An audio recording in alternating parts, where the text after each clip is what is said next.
Happy holidays, everyone. Another BRAP rant, the second BRAP rant of the week. And let's see here. I'm going to drop the link in the live chat here. If you could do me a favor, if you could just retweet the link, let everyone know that we're live. You don't just have to retweet it. You can actually, drop the link in any of the social media platforms that you are interacting on a daily basis. That would be fantastic. And good morning, chat. Thank you for joining us. As always, I have the great, the one and only, the especially Lee Hampton with us. What's up, Hamp? Thanks, man. I don't know about all that. I do want to say a very warm welcome to what I am now branding as the smartest and most intelligent chat audience in all of gaming podcasts. Oh wow, that's quite the compliment to the live chat. Yeah. Now that is a standard that we all need to hold ourselves accountable to. Yes, we do. Yeah, that's actually a great point, Ham. I mean, the live chat has, I think, in the last couple months, weeks, whatever the case, it's gotten better. I mean, there's more conversation happening, less of the, well, what about, Phil has no games and what about Lion Ryan? It's like less of that stuff, which is good. I mean, we want to weed that stuff out and promote good conversation in the chat. We're not here for the console war stuff.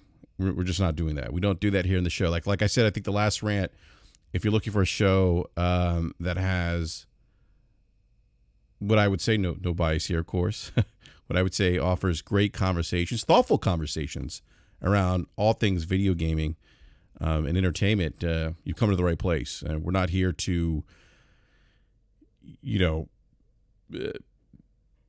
rally up the console warriors, and we're not here to sensationalize topics, and we're not out here to call for the resignations of certain FTC chairs. We just don't do that here because we are rational beings on this show.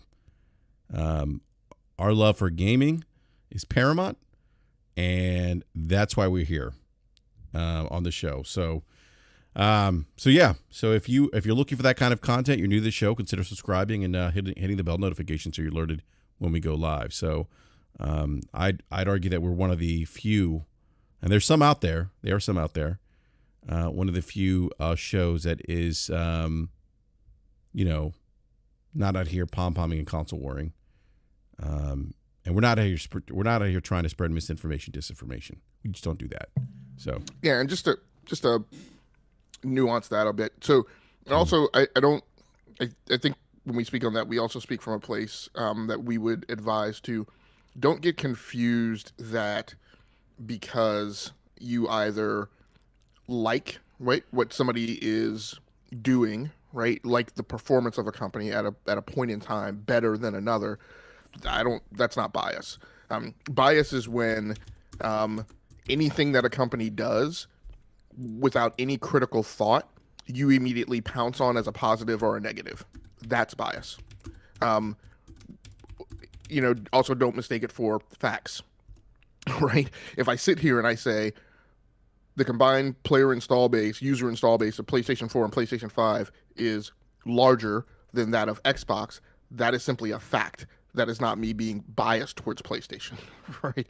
I think a lot of times there's an effort to label things as bias that are not actually bias.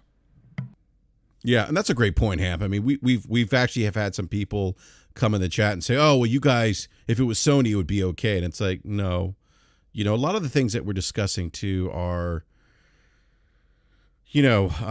like for example, the example you gave about, the PlayStation install base being more than the Xbox install base, or when we say things like, Microsoft leveraging its adjacencies with this ABK deal could be a concern.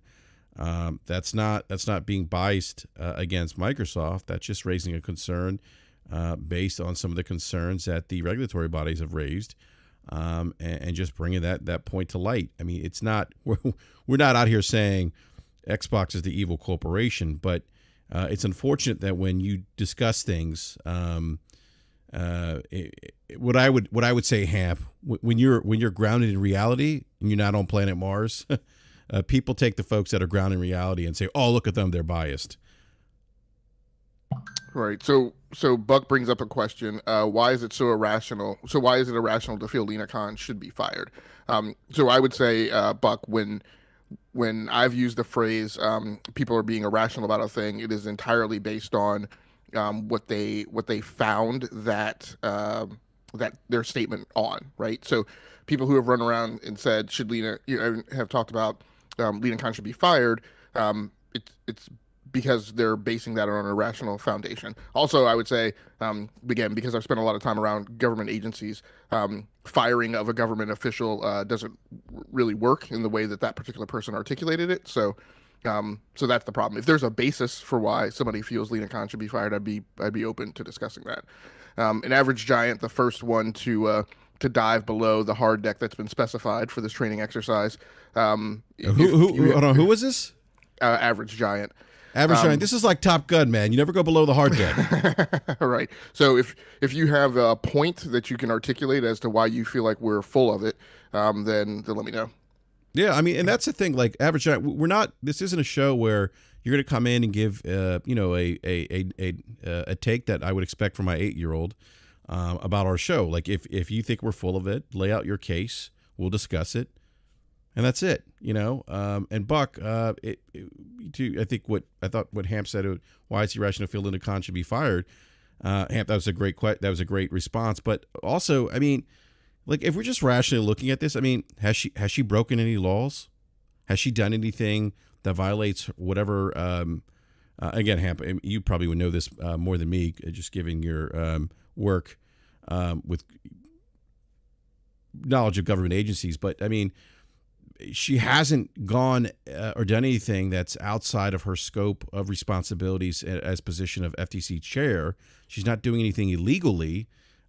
So that's why, Buck, I would say, yeah, it's irrational to feel like she should be fired because you are emotionally tied to a deal that, let's face it, like really doesn't, and in my opinion, it's inconsequential in the grand scheme of things. Like it's not, I've seen people try to lay out this case, Hamp, that, and one quote unquote journalist, which I would question that, say that, that the FTC, if the deal doesn't go through, is going to be detrimental to consumers. I'm not buying that logic there, Hamp, because I think if you're saying that if this deal is detrimental to consumers, then you're saying that the current deal in place is currently harming consumers. But I think, Hamp, you would agree that based on how the markets reacted to the most recent Call of Duty, what do they make, $1 billion in like 4 days on Call of Duty Modern Warfare 2020? Call of Duty Modern Warfare 2. I think it was like $1 billion in like 4 days, right? Yeah, something like that. I didn't track the sales data that closely. Yeah, but this idea that, this idea that somehow that this deal not going through would be to the detriment of consumers across the entire world and not just the United States. That again would lie on the. To me, it's like if you're making that comment, then you are suggesting that the current form of Call of Duty is bad for consumers, and the market has said otherwise. This game is selling gangbusters. People continue to buy Call of Duty. Not everybody wants to subscribe to Game Pass. And I think that's the argument that I've seen people frame, Hamp. Oh, well, you know what? The FTC is trying to screw over the people that can't afford $70 games. What? I mean, there are options out there for people that can't afford $70 games right now. Like those tiers exist already in gaming. And I don't understand, Hamp, but this is where you're gonna hear my voice raise here a little bit. I don't understand how people skate by that fact that there's free-to-play games. There's indie games. There's AA games. Hell, these games go on sale. Sale, Hamp. They go on sale. Yeah, I mean, how much is Call of Duty right now? Isn't it down to like $50 or something like that? It's, I believe it was on sale in the Microsoft store for 25% off this week. So it's the issue that I have, Hamp, is that people say these things and they skate by the facts. They skate by the fact that how many times have we talked about this, Hamp, on the show? There's different pricing tiers for people at different socioeconomic levels in gaming. That's a good thing. That's something I don't think that's discussed enough, Hamp, number one, because when you and I were growing up, I say growing up because I feel like we're older, but many, many years ago when we started gaming, Hamp, how many options do we have? Right. So I just want to quickly break stride here and address something Destros39 says in the chat. She should be fired because Microsoft already stated that she is breaking their Fifth Amendment right. So Destro, I feel like if you really heard the sentence you just wrote, and I'm not trying to be insulting, but like if you read that back to yourself, that should kind of elicit why that statement's problematic. She should be fired, and so I'll add some more to the statement. She should be fired on the basis of an assertion that Microsoft has made in the defense of their own case. That is not that's not the yardstick, the threshold, the reason why she should be fired. And what I get concerned about when I see things like that, I'm not saying that's you, but definitely other members of the gaming community on Twitter. People have said things like that, and the problem is that they're saying that based on a blind religious faith in a corporation, and brand alignment. For what reason I don't really know and I don't understand. But like lots of people, lots of criminals, lots of people who have engaged in illegal activity have asserted that their Fifth Amendment rights or other amendment rights have been violated. So I don't think that's I don't think that's good cause for why she should be fired personally. Yeah, and then Apex Predator actually messaged you, said, Lee Hampton, didn't Congress stop funding Lena? I think they said something about Lena spending taxpayer money on personal feelings. I didn't catch that. I mean, where the FTC is right now is, as far as I know, roughly 22 mergers have come by them, and they have opposed 15 of them successfully. That doesn't sound like the track record of somebody who people felt was not doing their job or was acting illegally or acting inappropriately, because that's been going on for quite some time. So, and Destro39 says, so you're calling Microsoft liars. What I'll say, Destro, is every corporation, as we said many times on this before, every corporation says things that they need to say in order to positively influence the outcome of any government action to their benefit, right? I'm part of a corporation. I'm an executive at a corporation. I've been an executive at other corporations and companies. And when I write things to the government, I'm not lying, but I'm definitely representing them in the manner that is most beneficial to me, because that's the only thing that makes sense. So, I'm not saying that Microsoft's liars. I'm saying that Microsoft is voicing something that is their perspective. And unfortunately, whether you agree with it or whether people agree with it or not, in this country, we allow laws to be interpreted. They're interpreted by lawyers who defend and prosecute cases. They're interpreted by judges who sit at various levels within the judicial system. They are interpreted by legislative actors who then, take action on them, either taking action to assert and confirm a law or to try and get a law changed. But what I'm saying is, at the end of the day, that's an opinion. And I'm not here, basing an outlook on what a company's opinion is. That's the point and why the thing's going to court. Microsoft has an opinion. The FTC doesn't agree with that opinion. Therefore, the thing is going to court, and a judge will make a decision on who has the correct opinion and how that law is supposed to be interpreted. Any view or perspective of things outside of that are emotionally based, like you're in the chat saying, so you're calling them liars and criminals. Those feel like emotional responses, and I don't, that's, if you're upset, I'm sorry, but I don't take accountability for that. Yeah, and that's what we're trying to. The purpose of the show too, I should have mentioned this earlier. We don't do the emotion stuff. We're not calling Microsoft liars. We're not calling Sony liars. We're not out here calling Jim Ryan a liar. We're not out here telling our listeners that we don't have any business acumen, but then asserting to our listeners that we know about honesty and integrity.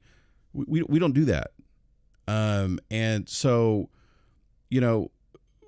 what we are responding to, and the purpose of this podcast is to discuss some of the outrage and anger that I've seen over this deal and over Lina Khan, and it's puzzling to me because, again, Hamp, it's my belief that this thing in the grand scheme of things is inconsequential to many people. Like it's not going to make or break the Xbox platform, in my opinion. It's not going to make or break the game industry. It's sure. I mean, what as a consumer, and I think Destro says, I just want to play COD for free on Game Pass. Well, Destro, it's not free on Game Pass because you're paying for it. You're paying a subscription fee, so it's not quote unquote free. But yeah, I would happily take COD in Game Pass. But if it doesn't come to Game Pass, this deal gets blocked. Guess what? I'm going to still buy Call of Duty. And if it's too much money for me, then I need to put on my big boy pants and make a decision as a consumer, as we do on a daily basis. Remember, we talked about this on the show. As consumers, we make choices daily about things we choose to buy or not buy. And if it's out of my price range at $70, then I have a decision to make. I either find another shooter or I save up money. I make changes financially as an adult to allow me to pay $70 for a game, or I wait for it to go on sale. I mean, there's choices. We have choices here. And I don't think that gets talked about enough again. I think I said that earlier. This, the one individual who was saying that this is detrimental to consumers is, for whatever reason, just skating by the fact that, look, consumers have choices right now still. They have the ability to buy COD on sale. If they have a GameStop close to them, they can take their games in and trade if that's something they want to do. A lot of people do that for Call of Duty. I mean, Forte, who works at a GameStop, would tell you that people come in every year and as they do with Madden and trade in a bunch of games for COD. But the point is there are choices and there's tiers still. I'm not buying the argument that the FTC, Lina Khan, are somehow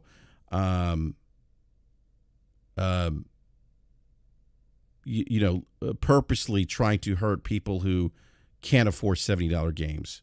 I'm not buying that argument because there are options for those individuals today who can't afford $70 games. And that also makes the assumption that people want to consume Call of Duty in a subscription model. They see value in that. They may or may not.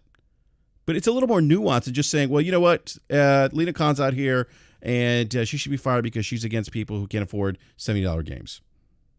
Right. I mean, what I would think that the FTC's perspective would be is today, right, under the structure, if people don't want to buy Call of Duty at $70, $60, $50, whatever, one of their options is, for instance, to go play Apex Legends or to go play Splitgate. Or to go play, other games that are at different price levels. And her point would be, if Activision, wanted to sell COD at a lower price, they could today. That's a choice they could make while they're not part of Microsoft. But what the market, what we should want the market to do is we should want part of the consumer base to be incentivized to go buy some of those other games or play some of those other games. There's a litmus test here that is going to be challenged. That is it helpful for consumers in the long term to take the biggest gorilla in the room, right, and make that available for everyone on cheap, at cheap, which then disincentivizes anyone from going out and playing or procuring any of the other competitors on the market, right? And I think one of the things that I mentioned in response to one of your tweets today is we get a lot of the hyper focus and discussion around this topic being about monopolies and antitrust, and we need to keep in mind that this also takes anti-competitive matters into concern, which are taken into concern so that you don't ever get to the point of having a monopoly conversation or an antitrust conversation. So those things are going to be taken into context as well. Just a couple things in chat. Apex Predator says Sony is doing that right now, complaining about something that they're the biggest offender of. Again, for me personally, what I've said, I have never at any point said that any of these companies is not hypocritical in what it's written in comparison to their own past behavior. I mean, Ham. We real quick, man. I mean, we even laughed at with Jim Ryan's commentary about exclusive content. We're like, okay, Jim, you guys have made a living off of locking down, timed exclusive content on your platform. But in the same breath, we've also recognized that the economies of scales here are a little bit different with this ABK deal compared to what Sony's done in terms of just, money hatting third-party content. Right. Yeah. I mean, the point is that again, I don't believe that any of these companies lie, but again, that they definitely present things that are most beneficial to them. Oh, absolutely. I don't feel like Microsoft is lying when it says we have no incentive to utilize our adjacencies to be an anti-competitive force on the market, even though it is fact that they raise prices on Microsoft Office 365 for European enterprises who chose to not host Office 365 on Azure. That is the textbook definition of using one of your adjacencies to crowbar and be an anti-competitive force on a market. But they did that. They were called out for it. They took action to back off of that. Because they did that, I'm not going to call them a liar. But again, the point is that companies don't necessarily have historical precedent, right? They don't necessarily put that in the front part of their argument, right? What they put in their argument is what their intentions are, what the FTC referred to as ESG factors, right? The positive good guy knock-on effects of their mergers, just like AT&T did when they were trying to buy T-Mobile, telling the FCC at the time that was going to be good for consumers and that was going to result in more competition in the wireless carrier market and decrease prices. Again, companies that are trying to do a merger, of course, that's what they're going to say. They're not going to say the opposite because they're trying to get the deal done. So again, not necessarily liars or criminals, but again, I'm not going to, again, goes back to one of my other things that I've said, is I'm not going to take these false mythological, moral, and ethical frameworks and overlay them on companies, either to the corporation's detriment or to paint the picture that they are some good, altruistic, benevolent force on the market who has everyone's best interest in mind other than their own, generating higher margins and delivering greater value to their shareholders. I mean, that's a great point, Hap. I mean, at the end of the day, these companies are going to say, especially when it comes to M&As, they're gonna say what they need to say to get these things passed or these things approved because it benefits them to do so. They all do it. Sony does it. Microsoft does it. You said AT&T is the example you just gave. They did it. You go back to the Epic lawsuit, Epic Apple. I mean, look at like the barbs that Tim Sweeney was dropping on Apple. I mean, like they're gonna say things and do things that ultimately benefit them and benefit their bottom line. And Buck says you're being intellectually disingenuous now. Buck, I mean, you can have whatever perspective you want or feel however you feel about what I'm saying. I don't think it's ever my intention to say anything that I guess has that label that you have. If you disagree with my opinion, that's fine. And the things that are in place now. I think the point of it is regardless of how I feel about it, regardless of how anyone feels about it, the point is that the FTC doesn't feel that way. And that decision, at least to this point, until Microsoft and the FTC have what I assume would be a preliminary hearing, and Microsoft makes a motion to dismiss, I assume that there are members of the government that also feel that way.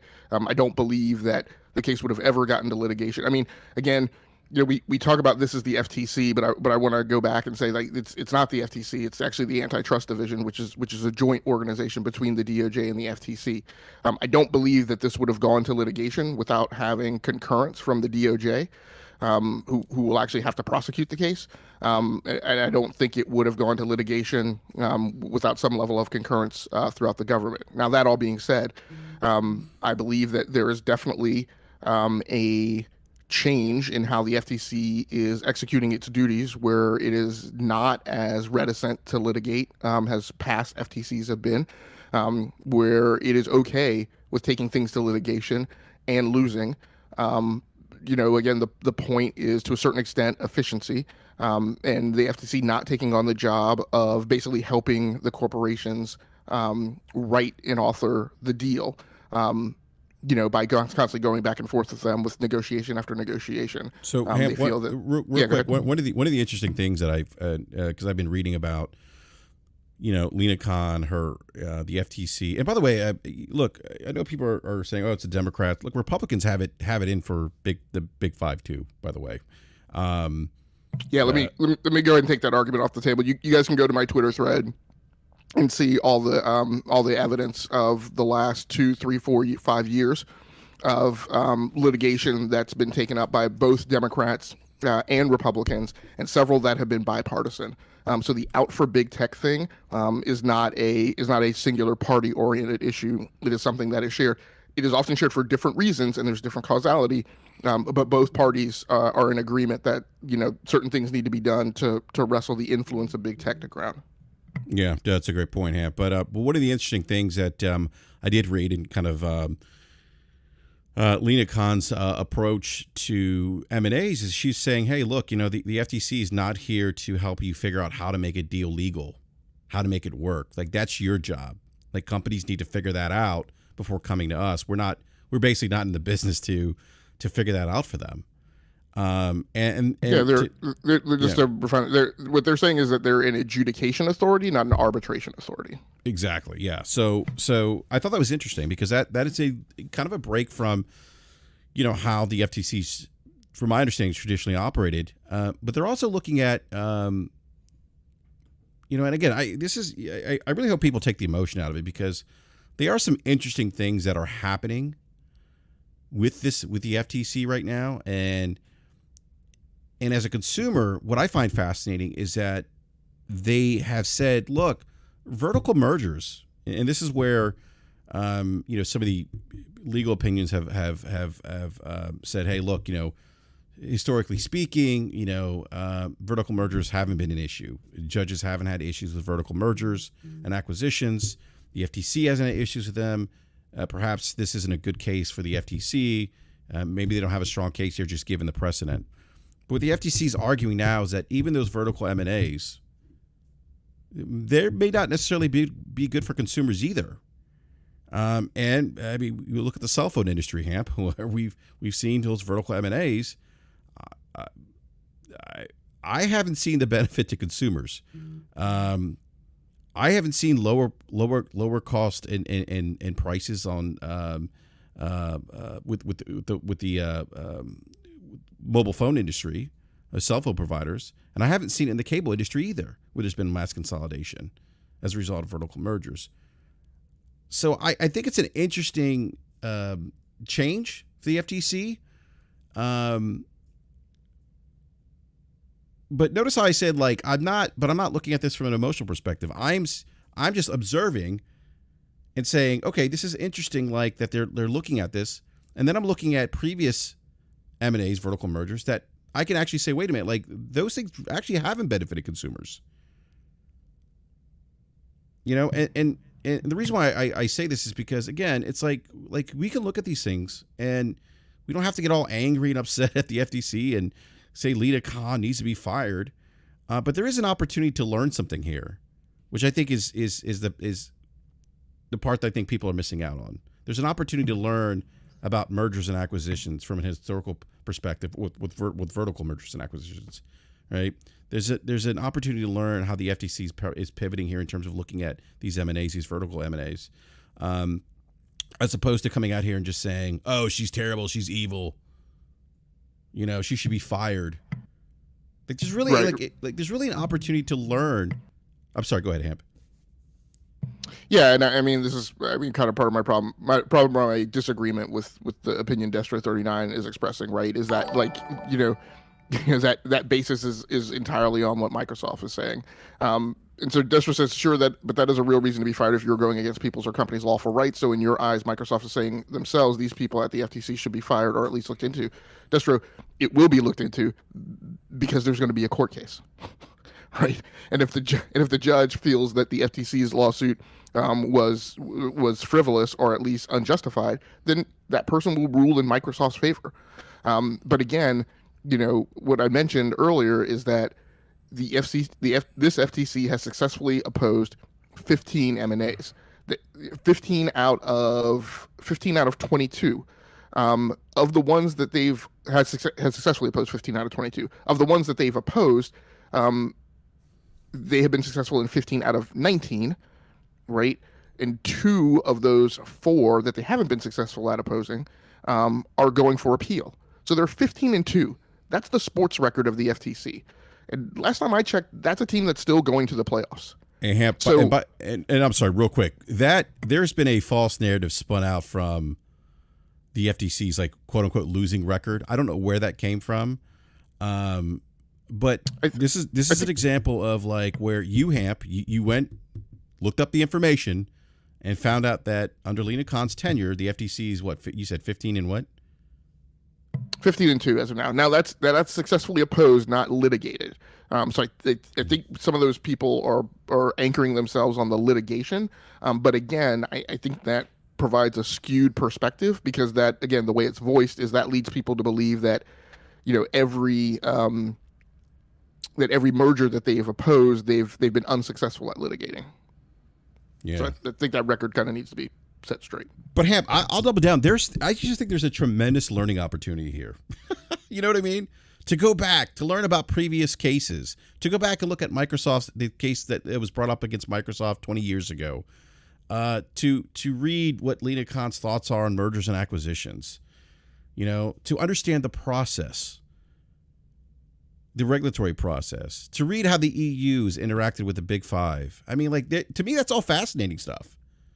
And it's probably best to do that, to do your research, and then formulate your opinion based on your research, as opposed to going onto podcast and listening to a bunch of people who haven't done an ounce of research yell, Lena Khan is terrible, she should be fired.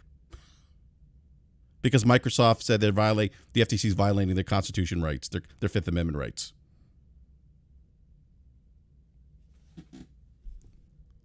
Go ahead, Ham. Yeah, I'm sorry. No, go ahead and get the super chat. Yeah, we got the super chat. Buck with the $5 super chat. Thank you, Buck. Says, go on record, lawsuit to block has been filed. Do either think ABK deals should be blocked or not? You want to answer that first, Ham? I'm sorry. Can you say that one more time? Yeah. Buck wants us to go on record. $5 super chat. Go on record. Lawsuit to block has been filed. Do either think ABK deals should be blocked or not?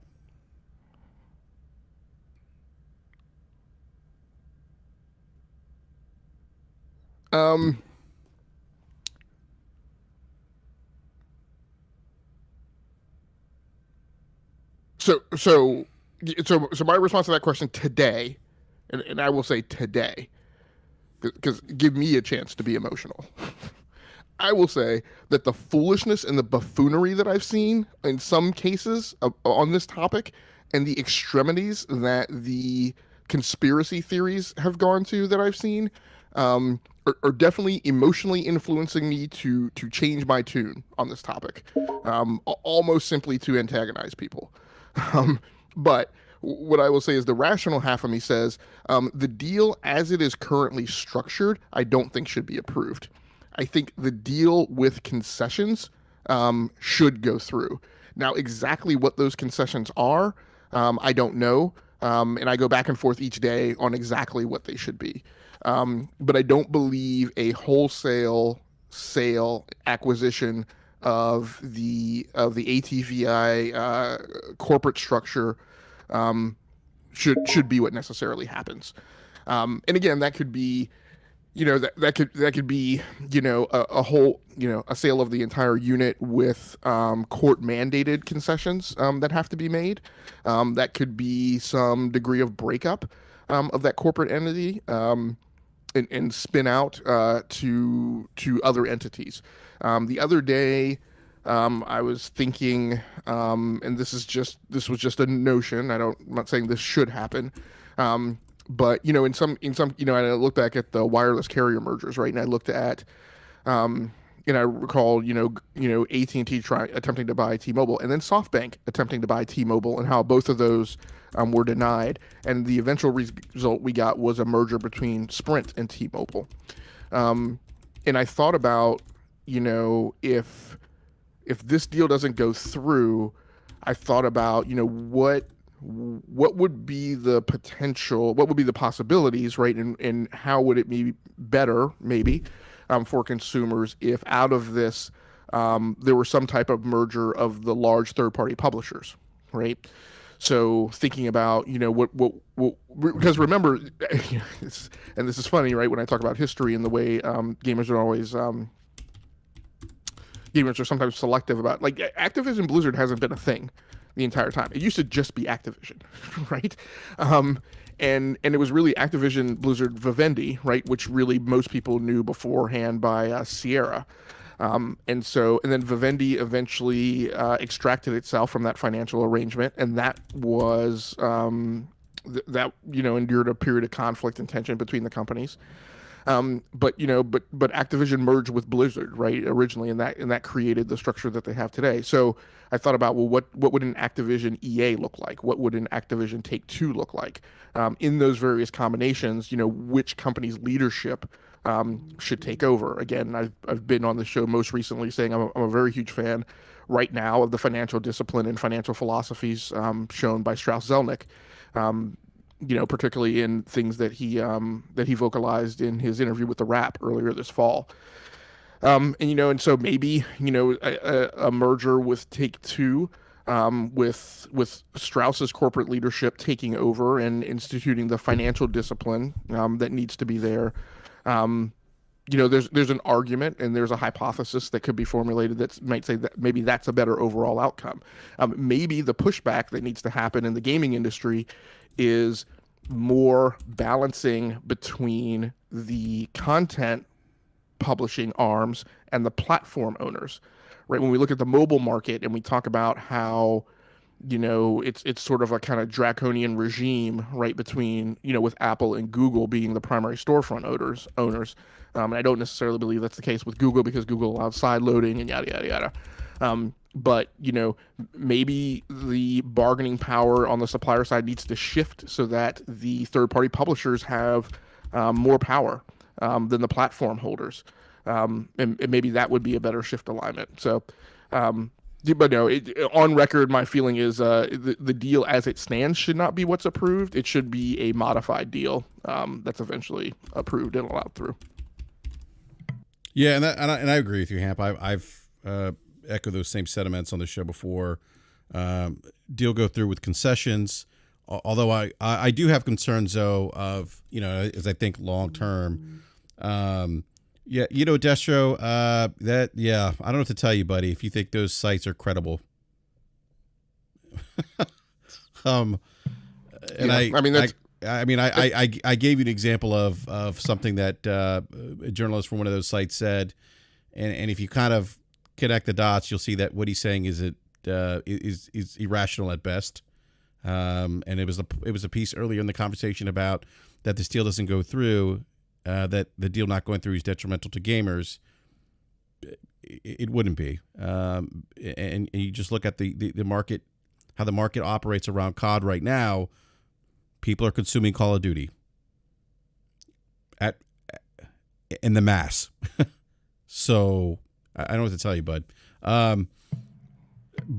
no, I don't disagree with you, Hamp. Like, concessions, deal goes through, but I have been wondering what the long-term effects of this deal going through would be for the gaming industry. And we said this in the last BRAP rant. My concern is, does this open Pandora's box now? Because if Activision can get $70 billion, you have to imagine that EA and the other big publishers, Ubisoft has kind of put feelers out there. You got to imagine that EA and some of the other large publishers may be looking and saying, wait a minute, if they can get acquired, maybe we can get acquired and we can get that big payday. And companies like big paydays. Look, Bobby Kotick's going to benefit tremendously financially from this deal going through. I mean, that guy is going to be ridiculously rich. He's wealthy now, but he's going to be even more wealthy. And so, but I wonder if that leads to this mass consolidation in the gaming industry. And like we discussed this on the last rant, Hamp, mass consolidation. And I think you gave a great example. When you start removing suppliers from the market, that doesn't really have a positive impact to consumers. When you have less choice as a consumer to buy from different sellers, that's not a good thing. That's not a good thing. Least less choice, which means I think, Hamp, I think you explained it too, that essentially, like, the less people you have selling a certain product, the less. I mean, they're more likely, the people that kind of hold the chips are likely to really dictate the price of things. You don't have anywhere else to go. All right. So one of the things in the chat is, so Andre Williams, you say, I hope Activision cuts off Sony like EA and Ubisoft cut off Sega and what? Like EA and Ubisoft cut off Sega and Nintendo. Never mind. I was going to follow that up, and now I don't even understand that statement. I don't know what he's talking. He's. I mean, and like I don't understand. Like what I don't understand. What I don't understand. Yeah, go ahead, man. Yeah, I see what he's saying now. So Andre Williams, I guess the question I was going to ask you is, why do you, as an individual, hope Activision cuts off Sony? What is in that vindictive, petty behavior for you? That's what I don't understand. That seems like you're emotionally tied up in the deal for some reason, and I just want to follow it up and verify that that's the case. If it is, I just want to be able to dispense with the commentary, since that's really kind of not what we're talking about here. Yeah, and hey, oh my God, here we go. So here we go with the console warriors have arrived, Hamp. Like Andrew Clay says, somebody tells me if the shoe was on the other foot, Sony was Sony by Activision Blizzard. This deal would have went through months ago. Yeah. I mean, I guess it seems like that he's making an evaluative statement about maybe the FTC or other regulatory bodies. I mean, I don't. I'm not sure how we draw that conclusion. Yeah, I don't know how you arrive to that conclusion. I mean, there's no, as far as I can tell, there's no evidence that would suggest that would even remotely be the case. So I don't know what to tell you. And then Andre Webb says, BRAP, he says, Sony's been cutting off games from Xbox for years. They could lose money too. Or I don't think Sony would make COD exclusive because they would lose. Hold on a sec here. I read two things. Okay, so Andre Williams says, at BRAP, Sony has been cutting off games from Xbox for years, so this blocking is stupid. What? So again, Andre, let's try and reel things back a little here. So people have emotional reasons why they think the deal should or shouldn't go through. That's not what we're here to discuss. The discussion is whether or not the deal is first of all legal, right? And then the secondary litmus test is the deal harmful to consumers?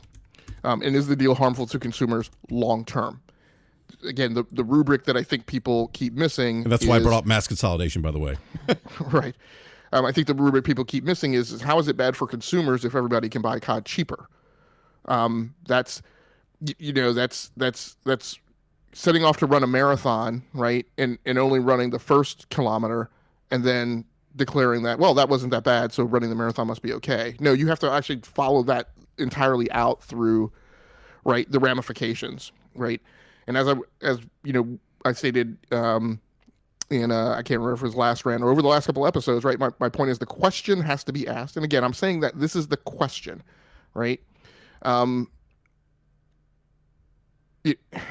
I'll get to your comment here in a second. The question that needs to be asked is so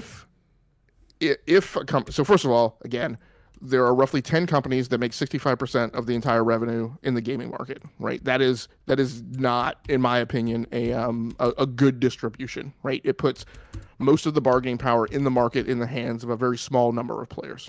And people brought up in the last time, well, this independent studio and that independent studio, and somebody made a comment that, when they closed Vicarious Visions, then Schofield went off and created Callisto Protocol or whatever. Callisto Protocol is not doing commercially as well or critically as well as Dead Space, right? So that, again, that's, I don't think you look at that as a positive.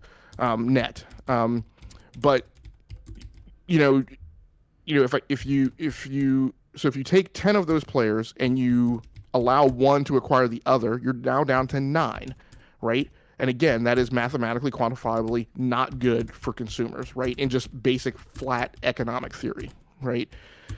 Then you follow on to the next conclusion, which is if Microsoft is able to take COD and disposition it on the market such that it is cheaper to procure than other competitors on the market, not only cheaper but cheaper, and then also represents a preponderance of capability, right, in comparison to those other competitors, then you have to ask the question, is that anti-competitive? Does that raise barriers to entry that make it difficult, if not impossible, for others to compete?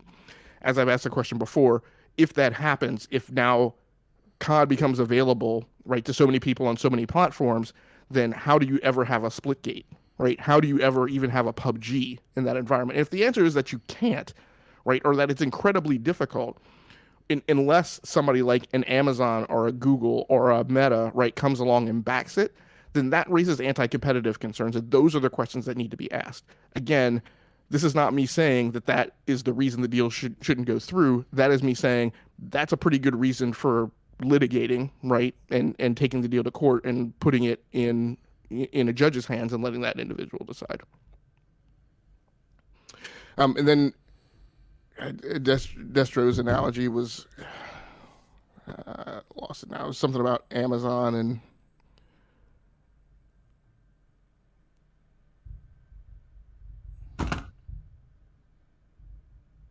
oh my God! Erodimus, you got to keep up with the chat here, buddy. He says, "How is this mass consolidation? Is it what Tencent Embracer Group is considered mass consolidation?" Erodimus, no, because it's not market share. Look, I was about to say that market share, but we're also talking about mass consolidation as in, does this open the Pandora's box for mass consolidation? I gave the example of EA and other publishers looking at this deal going through and saying, "Oh my God." Yes, Erodimus, I understand still consolidation, but there's consolidation that has impact, and that impact is measured by market share.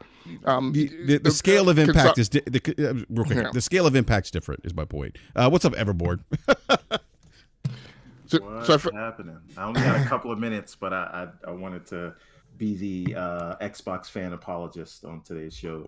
Well, I know I saw you, Everborn, actually rallying the troops for a January 6th like insurrection of the FTC. Absolutely not, sir. And looking for Lena Cod at the FTC headquarters. No. I'm actively. I'm joking, trying by the to way. Tell I'm people joking. But I do want to say this. Because I say it on every show I go on. If you are not happy with or you don't understand the process, or the process is frustrating, or you don't agree with the reasonings for people suing, please stop making this a personal attack on Lena Khan. I wonder if some people are up at night dreaming about her. Like, if you don't like the process, keep it focused on the process, not the person. Because I see people saying really not cool things to an individual that is not cool. Yeah, in an environment where we just sentence somebody for plotting to kidnap a state governor, and then an environment where somebody's husband, government official's husband, was attacked. These are not the things to foment, right? Well, I mean, I would say, Everborn, and to your point, Hamp, these individuals are extremist. Like if you're insulting, or if you're angry at somebody over, first of all, a plastic box, it might be time to reevaluate things in your life. And I'm saying that as politely as I can, but it's not very becoming of the gaming community. And it's the reason why developers, people in the industry, don't want to interact with the gaming community, because of behavior like this. And it's really unfortunate, because there was a time when they did. I mean, I've been on gaming Twitter since 2013. There was a time when developers would happily come on podcasts. They would happily have engage with you on Twitter. They don't do that anymore. Because of the behavior of the gaming community. It's unfortunate, and it creates a stigmatism of gaming. Yeah.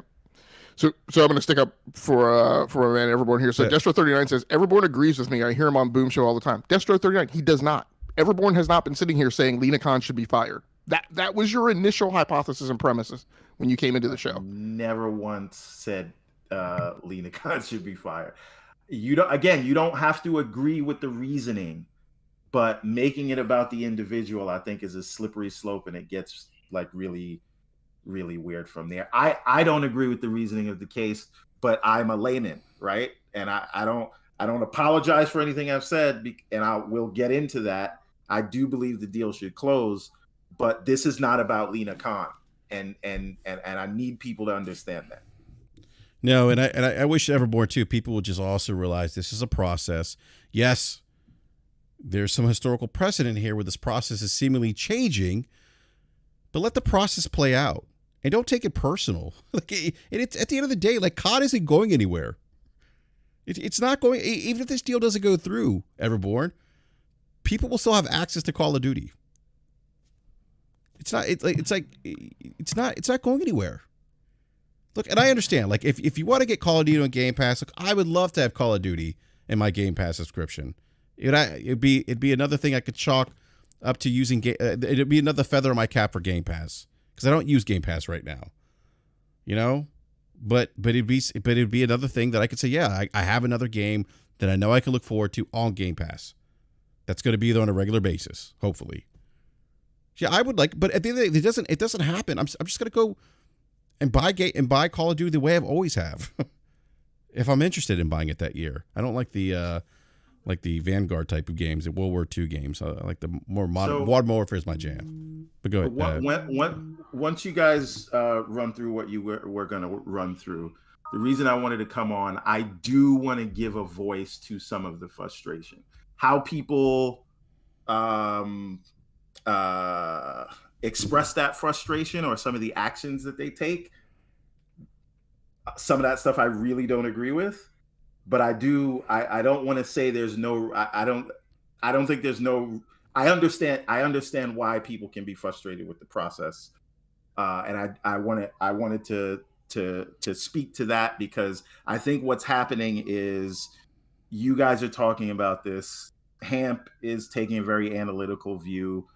And people feel like,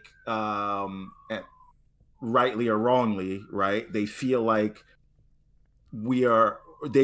some folks are saying, shut up, and you have no reason to not agree with this.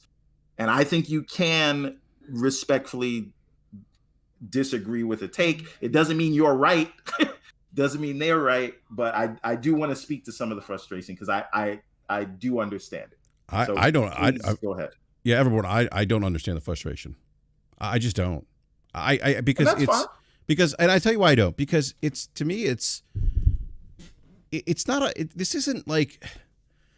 And I tell you why, because, and maybe this is because people are treating this like sports, or people are taking this very personal. And I'm like, this isn't a personal thing. It's just a deal. It's an M&A, and this is just part of the process. And at the end of the day, if this deal goes through or not, and you love Call of Duty, you're still gonna be able to buy Call of Duty. You still have options in gaming. We have more options today as gamers than we ever had. You know, like everyone, I don't know how long you've been gaming, but growing up, I mean, we had one Sega choice. Genesis. There you go, Sega Genesis. Sonic the Hedgehog 2, Everboard. and Streets of Rage 2. How much were games back then? I don't even know, man. $50 bucks? $50. They've gone. But Super Nintendo came out with some 70, or was it Nintendo 64? I remember in the 90s paying $70 and $80. Right, yeah. We got Andre Williams saying Nintendo and Sega games were 99. There were some. There have always been special games, unique games that had some additional capability or required some additional pieces that were not. But that was not the price set for that generation. So I've written about this on my Twitter post. People can go look at it. Games were $40, and then at a certain point they raised to $50, and then at a certain point they raised to $60, and now they're going to $70. Nintendo and Sega games as a general thing across the board were not $90. Yeah, and Yes, real quick, X Habit. Like, I love when people do this. Well, we had rentals, pawn shops. I used all those. That's great that you did. But there was a time we didn't have rentals. There was a time where pawn shops really didn't have, games for sale. Like, yes, those things eventually came, but no, early on that wasn't the case. My point is that in terms of mass consumption, the ability to mass consume video games, we have so many more options than we did back then. That's my point. Either through subscription services, free-to-play models, indies, which could be anywhere from $15 to $20 to $25, $30. We have AA games. We just have different ways to consume video games. That's not talked about enough, and I find it weird. And I go back to your point, everyone. Like you mentioned that you understand why people are frustrated. I don't understand the frustration. I mean, like, unless like you're frustrated that people are talking about it, like, oh God, I can't wait for this conversation to be off the block. It's this is enough. I don't understand the frustration. Let me tell you. And I said a little bit of this in the chat. Yeah. Also, I think you made a really good case for why the market is so dynamic that Microsoft owning Activision wouldn't hurt it. But again, those things need to be reviewed. Anyway, the frustration, I think we're all feeling the same thing, and it's time, right? And because of the nature of the process, which is there is a deal on the table, regulators are notified, regulators reach out to market participants give their feedback on the deal, and because Microsoft is like an octopus with all the different businesses it's in, you'll have regulators from different sectors saying that have pertinent input here. And I think that in terms of the publishing business, the publishing aspect of it, the console manufacturer aspect of it, the platform holder aspect of it, Sony, who rightfully for their business is not in favor of the deal. They have their reasons they're not in favor of the deal. They are under no obligation to step aside. There's no obligation on Sony's part to give the knife to their competitor to stab them with, the proverbial knife. We don't want violence. But because they have spoken out their concerns for the deal, you're hearing regulators say those things. The regulators are not really defending Sony, right? It is a market participant who has given negative feedback to the deal, and so now they're investigating those things, right? And before we say that the regulators are, taking Sony's side, I would say let it play out, because everyone that has reviewed the deal so far and has completed their review has landed in Microsoft's favor. I'm not saying that will be the case for the CMA and the FTC because they're suing, or the EU, but I'm saying if you actually let the process play out, so far it's relatively been going in Microsoft's favor. But the frustration is, it seems like from the outside looking in that regulators are taking Sony's side, right? And then the other thing is time. So when we hear the FTC is moving to block the deal, and then we hear legal experts, and I'm not talking about YouTube or Twitter legal experts, I'm talking about you go read Bloomberg articles, you watch CNBC, you watch former people in the job, they will tell you that this process could take years to play out. And so when they hear about the lawsuit, it frustrates them because they're like, Jesus Christ, now we have to wait this much longer. And I don't know if you've been paying attention to Xbox this year. And I said this back when the deal was announced. Microsoft is not going to make any waves, and they're not going to aggressively participate in the market until this deal is done either way, right? And I think that that's borne out now that we're at the end of 2022 and we've seen what their first party release is like, and people are frustrated that may continue, right? So I think they're focusing that frustration and anger towards the FTC because that's what's in front of them, but really the frustration is time, and they are looking at it like as a consumer, you look at the deal and you say, well, Microsoft isn't number one in this market, right? You might not be looking at it from the cloud aspect because that's not in your face. But in this market, Sony's number one. Microsoft doesn't have a lot of exclusives.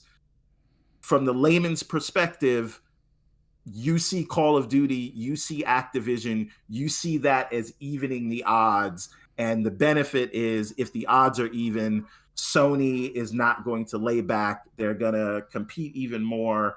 And, you kind of think this will be good in that aspect. The deal is bigger than that, though, right? Microsoft is a cloud provider. Microsoft, it does own operating systems, right? There's a lot of things that need to be looked at, but as a consumer who is really only a customer of the Xbox, I see it. I also understand why it's being heavily reviewed, not just because of the size, but I see when you hear more news about dragging this out, you're just like, right? Yeah, I think that's what we're seeing. It's just different people are expressing that, or maybe directing that frustration at the wrong people. Yeah, and I agree. I mean, as a consumer, I wish this would get over faster. I would prefer for the decision to be made and for the industry to go ahead and kind of reconfigure and contort itself in accordance with whatever change this is going to drive, whether it gets approved or not. But I do just want to kind of level set, like one thing you said, right? So the deal needs to be approved in 16 countries, right? By preponderance of the revenue that are generated in those countries, for it to be like practically useful for Microsoft to proceed with the transition. As far as I know, to date, only 2 of them have approved the deal. So that's only Brazil and 3, because Chile approved it today. Okay, all right. So you got me on the recency there. The only ones that really matter are US, UK, right. and the EU. And the CMA. And the EU. Yeah. I don't even know how much China matters in this thing because they also have to approve it. But yeah, China is actually pretty significant. So I wouldn't rank it too far behind those primary 3. So I mean, so the distribution of wins that they've scored so far is I don't know that it's that heavy of a preponderance, and it's also right.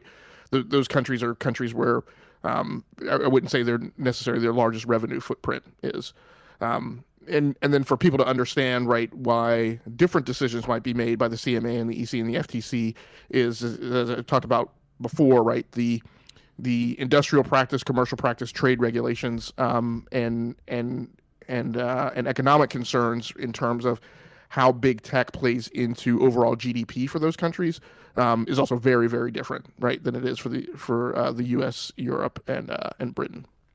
One thing that I wanted to talk about is, there's been a few comments in here that talk about, Sony's deals for digital exclusivity and how that's unfair or inappropriate. I can't tell if somebody actually said illegal, but I just want to point out, since we have moved to a large-scale digital market, one thing that I think has gotten lost is exclusivity deals have always existed, and they existed in brick and mortar, right? And that they have now been translated and been manifested, right, digitally. If you go back to kind of the predominance of brick and mortar stores, right, there's a reason why the Ruffle chips were on the end cap in the Piggly Wiggly when you went. Right, that wasn't. You did not say Piggly Wiggly. Wow, that brings back some memories, by the way. But no, I know where you're going with the end cap. The end cap thing. Go ahead. Yeah. Right. So prominent placement in retail space. There's certain retail space that was on a chart, right, and was more expensive, right, for companies to put their products there, and companies paid for that. Companies made marketing deals for that, for there to be the big, I don't know who remembers the big Doritos guy who was a captain, whatever. He had the big bushy mustache or whatever. The way that guy's like little 2D whatever stand-up thing got in the store was a marketing deal, and I've been party to an executor of some of these marketing specific exclusivity marketing deals with. Sorry, Ham. Let me just quick time out here. Destro 39. This is actually Look, if you're gonna come in here and act like a child and call into question Everborn Saga's integrity and his consistency because of. I don't listen to the other show he's on, but don't do that. Don't say he's been exposed just like someone else or Crap Gamer. Like that's just ridiculous, man. And if you're gonna do that, just leave. Just leave. You're not gonna come in here and attack or make accusations to panel members or guests. Let him stay. I'm not here for everybody to agree with me. And again, I think this is another maybe a problem in the discourse where maybe sometimes people don't know how to handle opposing views. I continue to say I agree that the deal should not be blocked. I agree with you. I'm on I'm on your side.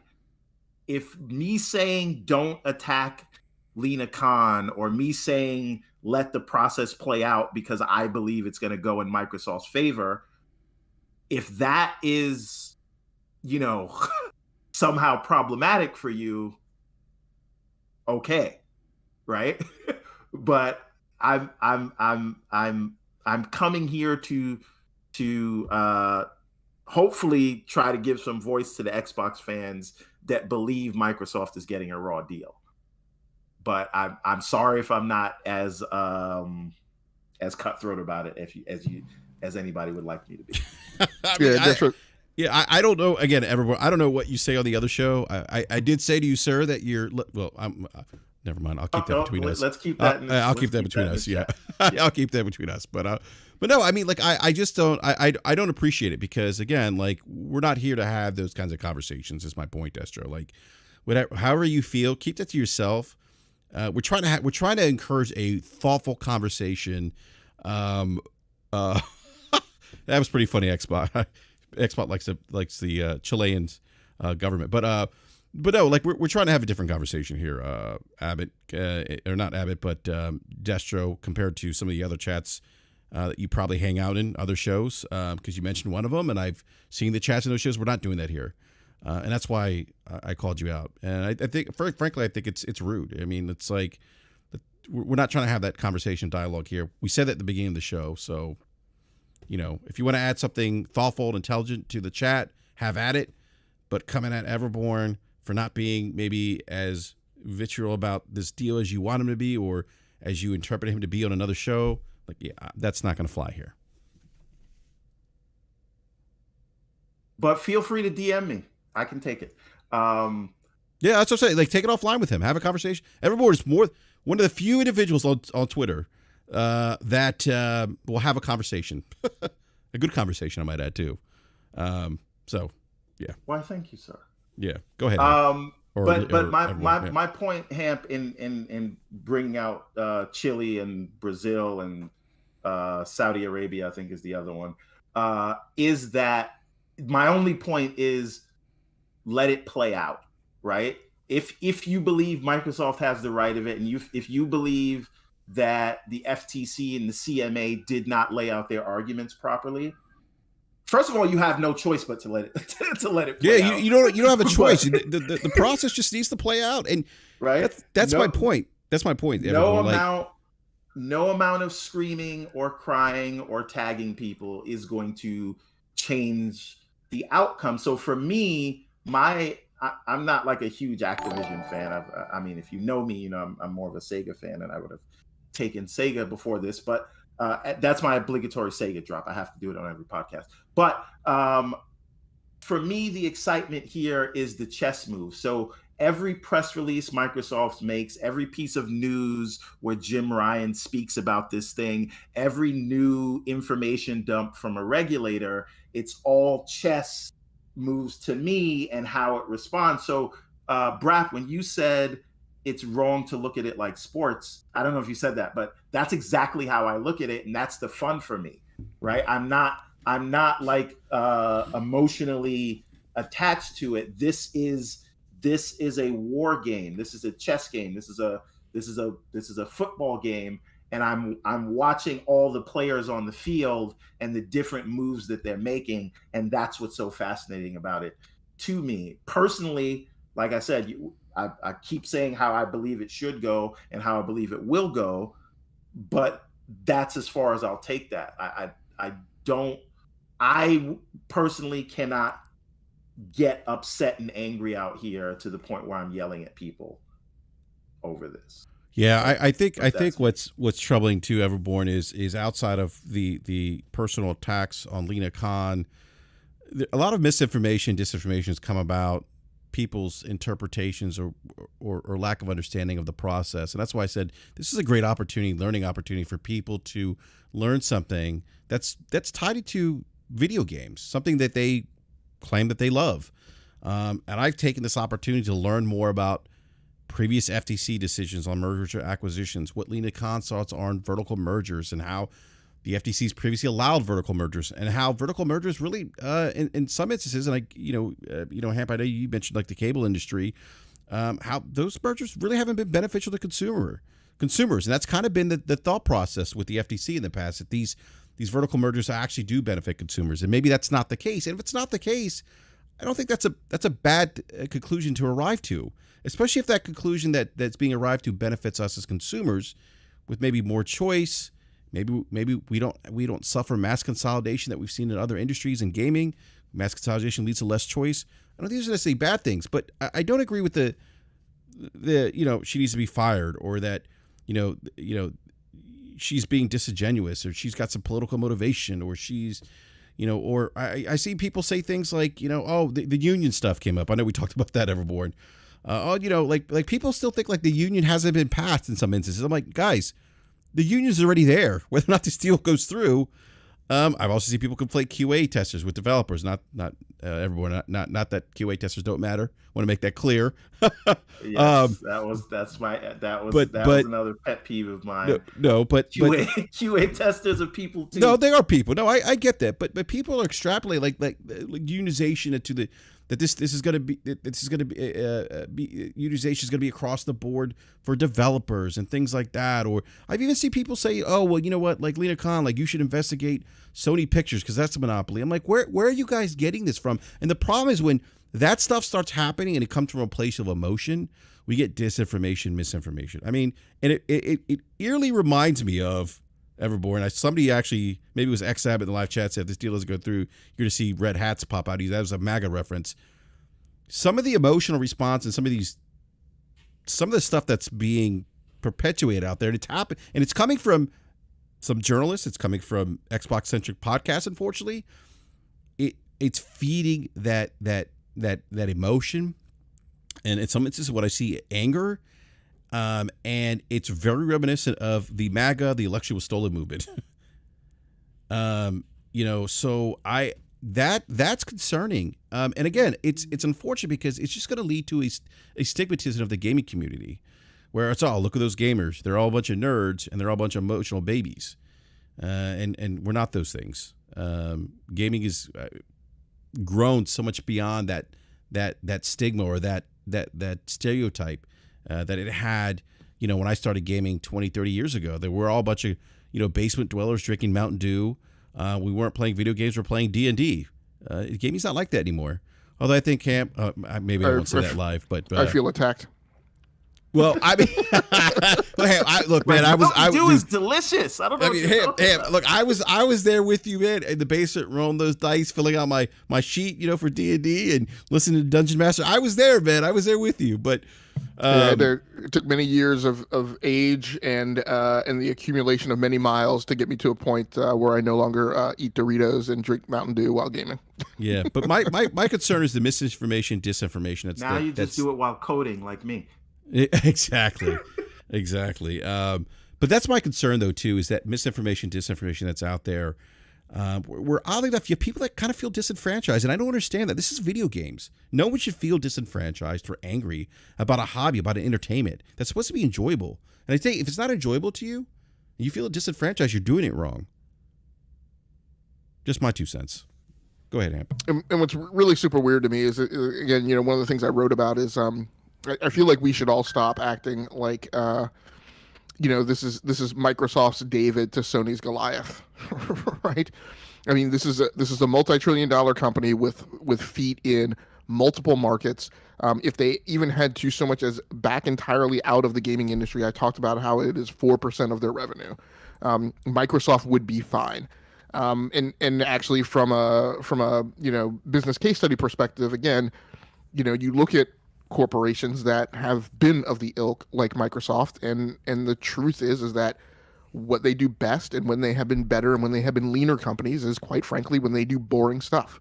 IBM, HP, BlackBerry, the way that they have remained viable going concerns and have actually shifted to much better competitive stances is to shed a lot of the stuff that they did in the lifestyle consumer space.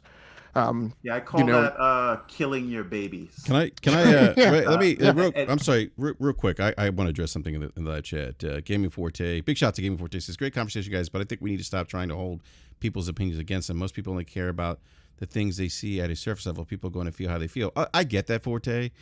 Yes. But what I will say is this: yes, you are entitled to your own opinion, but you're not entitled to your own facts. And that's the point that I'm pointing out. And there is some look. I'm just telling you from my perspective, my opinion. I think that the opinion piece, the problem that I have with that is that it gets spun into something that rouses people up, gets people angry, gets people emotionally upset about something that should be fun. Again, I'm not saying you can't have an opinion, and I said this to someone on Twitter yesterday. I was going back and forth with it. I said, look, you're entitled to your own opinion, but you're just not entitled to your own facts. And people need to, I think that's an important lesson to learn, because that's the thing that led us down the insurrection of January 6th, by the way. And at the campus, you have put, let us I completely understand what you're saying, BRAP, but I don't know how I feel about comparing passionate people that are passionate about gaming with people who with literal traitors to the nation, right? So I it understand, feels weird. But here's my thing, everybody. And this is in response to what Forte said. Also, what I will say is I don't care what people's opinion are. I don't care if you're for the deal. I don't care if you're against the deal.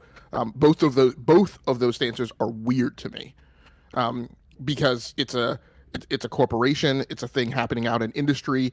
It's going to go down one way or the other. I don't have any emotion tied into who I want to see win or who I want to see fail. But what I do take umbrage to is what people base those things on. And so what I have a problem with is when there are podcasts and big Twitter accounts who run around waving a big flag of propaganda and saying, Lena Khan eats babies, right? And Jim Ryan is the Antichrist, and that's why you should have an opinion for the deal to go through. That's what I have a problem with. What I have a problem with is people saying every time the FTC tries to block a deal, they fail, right? And then I go back and actually pull the metrics, and so no, they've actually successfully blocked 15 of the 19 that they've opposed, right? That is a problem. I have a problem when people have, these opinions that are in chat that the exclusivity deals that Sony makes are illegal and unjust. And I'm like, no, that is common behavior on the digital market, and that behavior has been pushed predominantly by the big five. It's not been the gaming industry. It's because the big five in tech have very similar exclusivity deals, and it's the way things are marketed. It's the way not only the big five are marketed. You don't get a Siemens badge right on the front page of your website when you are also selling Allen Bradley and Rockwell products, right? When you want to have that iconography and things of that nature, when you want to be a preferred vendor for a thing, you sign exclusivity deals. I've been executive of an exclusivity deal for one of the big five, right? That exclusivity deal meant that there were certain things that we got that were based on us being exclusive to that vendor, right? That is the way the deals are done. You can have a problem with that, right? But that is not a Sony problem. That is an industry and a commerce and a trade problem, right? And that's the point that I would try to. So my problem isn't that people have their emotions tied up into it, which again just seems weird to me. My point isn't that people are, voting for Microsoft or voting for Sony to win. My problem is the conspiracy theories, the speculation, the conjecture that those things are based on. And then when I see those things pick up momentum and people start spreading them around like fact, right? That is what is appropriate, because I tie it back to what BRAP says. quite frankly, it just makes us all look dumb and stupid and idiots. And the one thing I'll wrap up with, when I sat on Venture Beats, when I attended their thing for the gaming industry, right? One of the things that people miss and that people aren't aware of is that the way the gaming industry looks at the gaming community, at the consumer base, is when we're angry about something, their attitude is just wait, it'll go away, right? And then they'll just come back around and repropose the same thing in a different set of wolf's clothing, right? And that is because we project the image of a company who is very easy to dupe and pull the wool over our eyes, and it's because of us taking up on these things that are not founded in fact, and that is a problem that I have.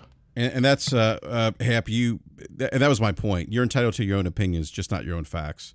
And you probably articulated that better than I did, or explained that a little bit. Well, actually, fleshed that out a little bit better than I did. But that's my point. And that's kind of like my wait a minute, and that was my point to Everborn with trying to draw that parallel with the MAGA movement in January 6th, is that because of the misinformation, disinformation, propaganda, conjecture, people not operating in reality or in facts, that happened.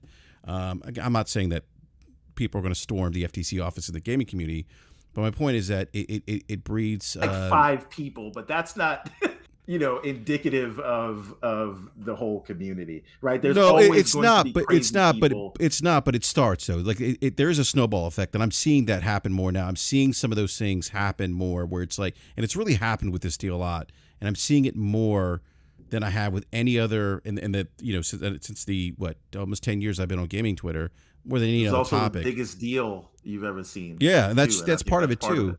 Yeah, but I agree with Ham. I mean, again, to my point, I'm not holding people's opinions per se against them as much as I'm saying, look, you're entitled to your own opinions. You're just not entitled to your own facts, and that's it.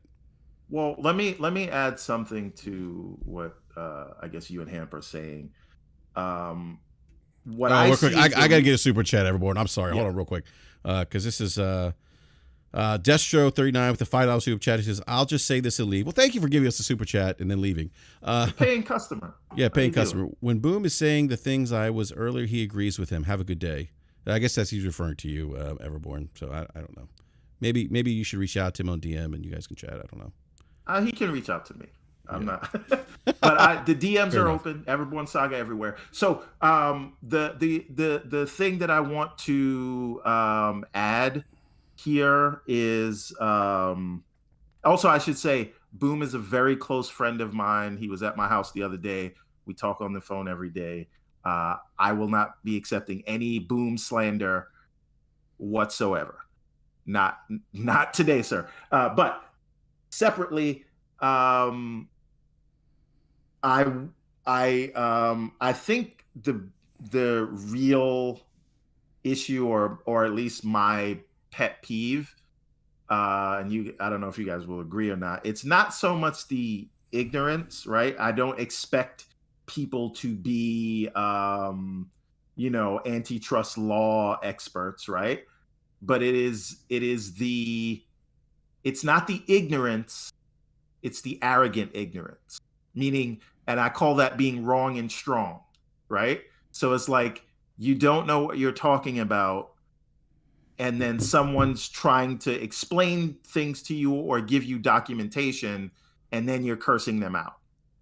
So you have no interest in learning, right? So it's cool in my mind. I'm never offended at anyone that has a different take than me, or a take that happens to be wrong. It's the folks that happen to be wrong and will curse you out for it. And Hamp, I've seen you deal with that. I deal with it a lot, but I've seen you deal with it even more than me. Right. And I think that's a problem. Yeah, people hate numbers and science. So forgive me for having my feet firmly planted in both. It's like Hamp, you say, when you tell them the sky's blue, they say, "Why are you defending the sky being blue?" Right. So one thing, NOLA Origins, the channel has become a Sony defense lawyer channel. Excuses for the Edge battery, $10 upgrade feeds, money hiding Horizon in store, and pretends not to be biased, fake AF. So just to address each one of those in turn, NOLA Origins. I did not say that the edge battery life was acceptable. I said that the edge battery life is unknown. It's not quantified, therefore nobody can tell whether or not it actually impacts them.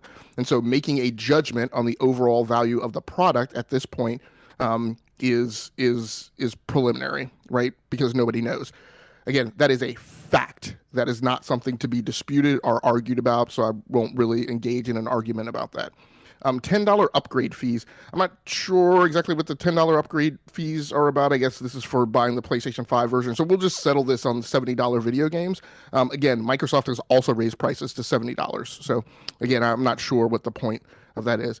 Money hatting. Again, that is not because it's a Sony problem. As I said before, I've had specific industry experience with digital exclusivity deals. I've specifically run those contracts before. I've specifically been involved in those negotiations. So when I personally look at it, I don't see any difference in that behavior because that's the way things are done around the digital market. You may not agree with that, and that's fine. I don't know what hiding Horizon in store is. But I guess maybe this is the topic of, this notion that Horizon Forbidden West was a failure, or Horizon Forbidden West sales numbers aren't accurate, or something like that. But as Falky pointed out on the show, when sales numbers are reported, they are for physical editions of games by Sony. Same thing for Nintendo. Nintendo does not report digital numbers. I'm sorry, not necessarily those reports by Sony, but the sources of the numbers that were aggregated from retail sales, since they don't have access to the digital numbers. And so nothing that was sold for Horizon was physical. Those were all digital keys, or keys to digital versions. So again, those aren't really corroborated numbers. So, I mean, you can feel that it pretends to be biased, but this is what I opened the show with. Don't take statements of fact as indications of bias. And what I cannot do now, even though, like I said, my preferred gaming platform, number one, is PC. My second preferred platform is Xbox because it is closest to PC and it's most similar to Windows. However, what I cannot... go ahead. Cross-buy, baby. What it's funny, like, considering that we're quote unquote biased for Sony, what were you playing last night, by the way? Yeah, we were playing Halo Infinite, which I think we have combined put in way more hours in on that game than a lot of these Xbox centrist platforms and podcasts and Twitter accounts especially. But that's my order of ranking. If Sony went out of business today, I don't know that I would lose any sleep over that. I know I wouldn't. I wouldn't at all. I mean, I would just move on to the next platform. I would take a picture of myself in a Sega T-shirt, and I would say the North remembers. The North. I love that. Actually, that would be great. No, the only thing I would miss is probably the franchises. Hopefully those wouldn't go anywhere. But if they did, you know what? I'd move on. I'd just go on to something else. I mean, look, I have quantifiable evidence that says that I've put more time into Ali World than I have into God of War Ragnarok. So, right, those are the things that I feel and that I align with as a consumer. But this is where we get to fact. What I cannot do is I cannot sit here and tell you, and I won't entertain an argument that the PlayStation 4 didn't outsell the Xbox One 2-1. That is fact. That is documented. I cannot sit here. Yeah, very true. By the time you long leave the tail out beyond the end of the generation, I can't sit here and have an argument that says the PlayStation install base is not somewhere between 120 and 150 million, and that of the Xbox is somewhere between 60 and 80 million. Right? I cannot sit here. Yeah, go ahead. These are reasons why I think the deal should go through. And I know you're going to tell me why I should double think that, but what you're talking about is what people, I like to think that that's part of the reason for people's feeling like the process is unfair. And I'm not saying the process is unfair, but it because they're looking at it as Xbox and not really looking at the deal as Microsoft $2 trillion company buying the largest publisher. They're looking at the third place market share platform holder trying to invest in the industry and so that they can catch up. That's people's view of it. That can be wrong, but when we say we don't understand it, like that's why I wanted to come on here and just add that piece to the conversation. And I don't Yeah, know if absolutely. that makes sense to you, but that's how people are looking at it. Yeah, absolutely. I can understand. And that's corroborated by a statement that I made earlier in the chat. That's something about like you can't take into consideration all the other Microsoft stuff. You only have to look at the gaming market. And that's not true. Because, again, what anti-competitive concerns look at is, do you gain an unfair advantage in the market by way of the adjacencies that you also own? That is why judges in the FTC, right, prior to this, often negotiate, or the judge will decide that you have to break up some of that content and you have to sell off parts of the corporation, and you can't come out of the merger acquisition with a total corporate entity that is the aggregation of the same halves of, both corporate entities that you have today.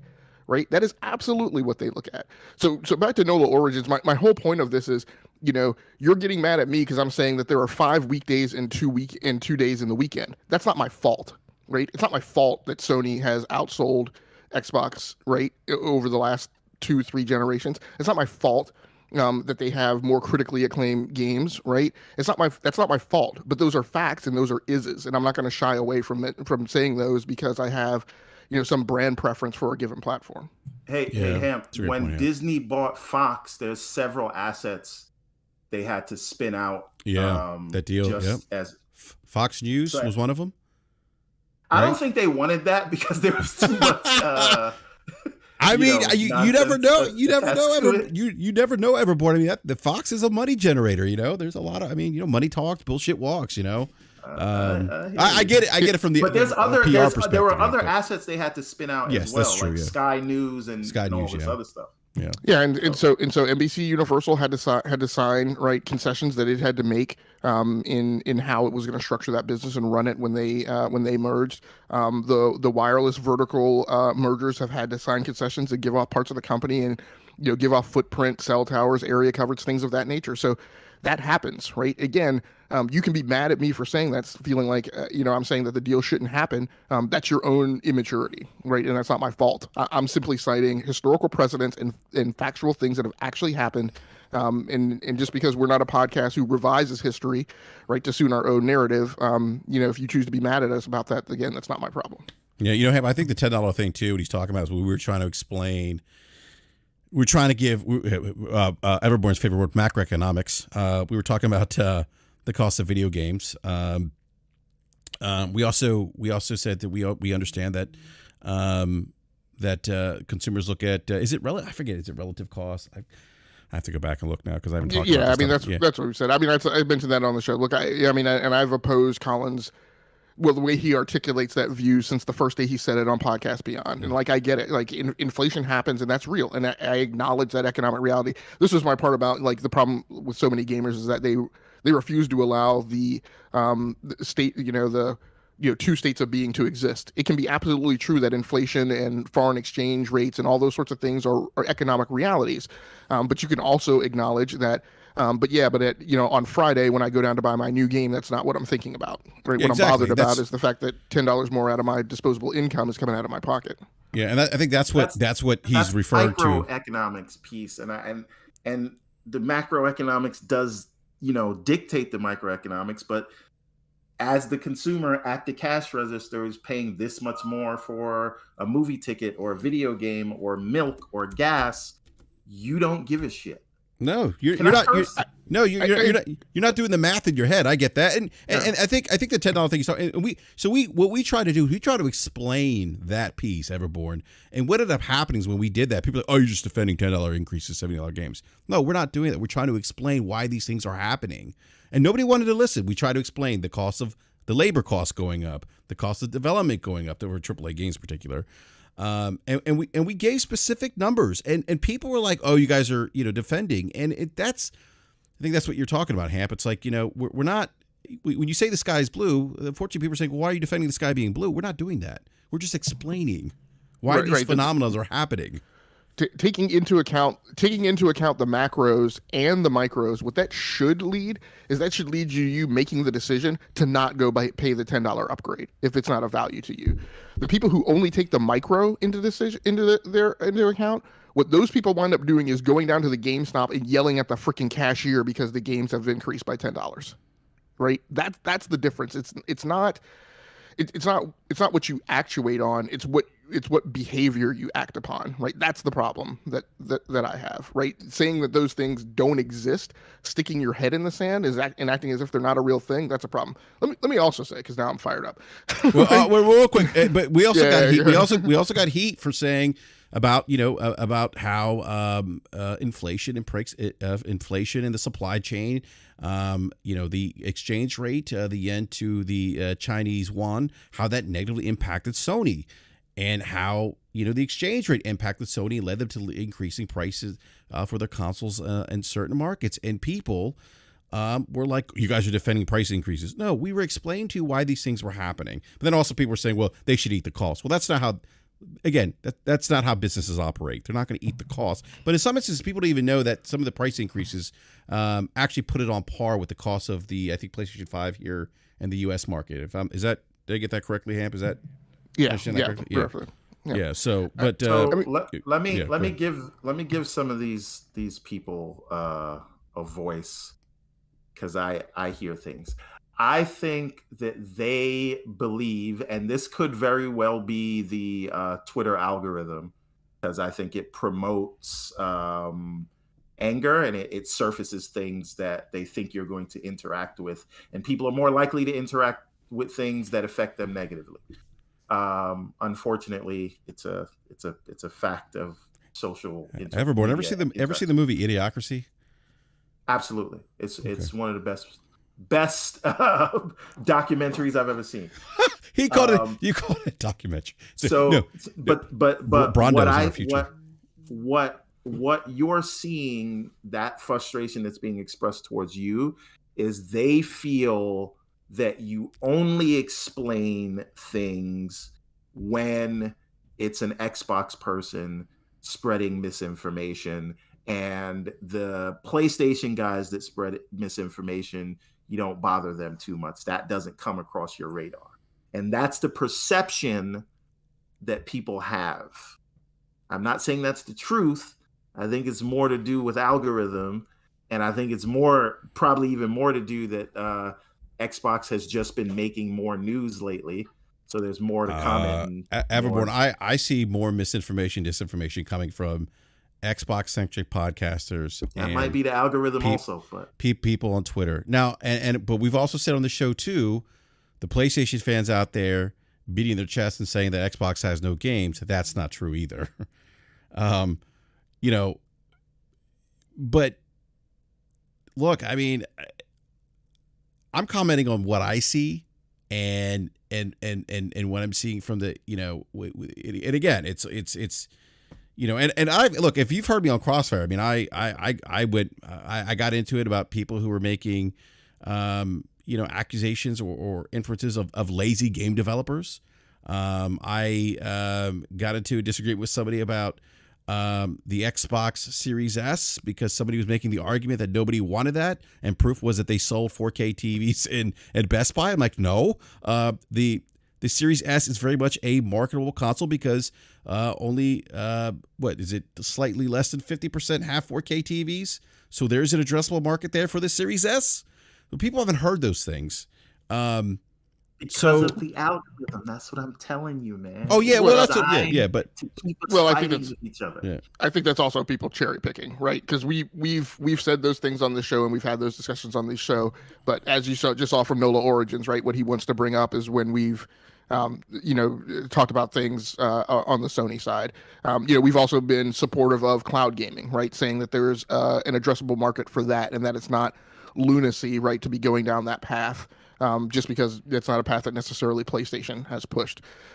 We've talked about the fact that Game Pass is absolutely a value. Game Pass is absolutely I've commented several times that, quite frankly, all of Microsoft's evolution of its business model, to me, is a good thing, is a right thing for them to do. They're not Mike Tyson, so stop trying to go toe to toe with him. If you've got a longer arm reach, then back out, right? You got to Lennox Lewis the situation, right? And hit him with a and jab. fight them from there. Change the geometry of the battlefield, and that's Just that's don't one get of your the ear bitten off, and you'll be good. Exactly. And that's the thing that I've always looked at for businesses, right? That I think is, you know, actuating on literally the actual Sun Tzu Art of War tenets, right? Which is, you know, if a competitor is too much for you to handle, you know, toe to toe, face to face, head on, then change the game, change the script. The corporations that have gone on to be great business cases and show great survivability and great resilience in times of heavy competition are ones who did exactly that, right? HP selling off its lifestyle division so that it could concentrate on enterprise. IBM getting out of selling desktop PCs so that it could concentrate on enterprise. Xerox going to more of a subscription and an as a service model instead of selling people copiers, right, as their primary business model. All those things are good and all those things are great. And Xbox was incredibly shrewd in making those choices. But again, those things are my perspective and my business evaluation. But again, I can't sit here and say that the net quantifiable result is different than what it has actually been. Yeah, that's a good point. I think just bringing it back to the Activision thing, I have a more principled view on it, which is if the deal is found to be legal, then it should not be blocked just because it's we don't like Microsoft, or Microsoft is a big tech company, right? And when I say if it's legal, I mean if a judge says it's legal, right? If there's no credible evidence that you know, the people can't, if there's no credible evidence that people won't be able to compete effectively, then the deal should go through, right? And that's I think if we kind of, at least for me anyway, that's the way I look at it. So when I say I think the deal should go through, it's I'm saying it shouldn't be blocked just because it's Microsoft. And I'm not saying that that's what will happen or that's what is happening. But anyway, I just wanted that on the record. Sorry. So one thing they just got asked to chat, Hamp, do you know why some think Sony is the bully in this deal? I mean, everybody's voiced like kind of why they support that perspective. I think in this chat, and it's that, you know, Sony is the larger competitor with the larger market share right now. You know, makes these exclusivity deals that I think, in my opinion, are the ones that are broadcast the most loudly. Microsoft absolutely makes them as well.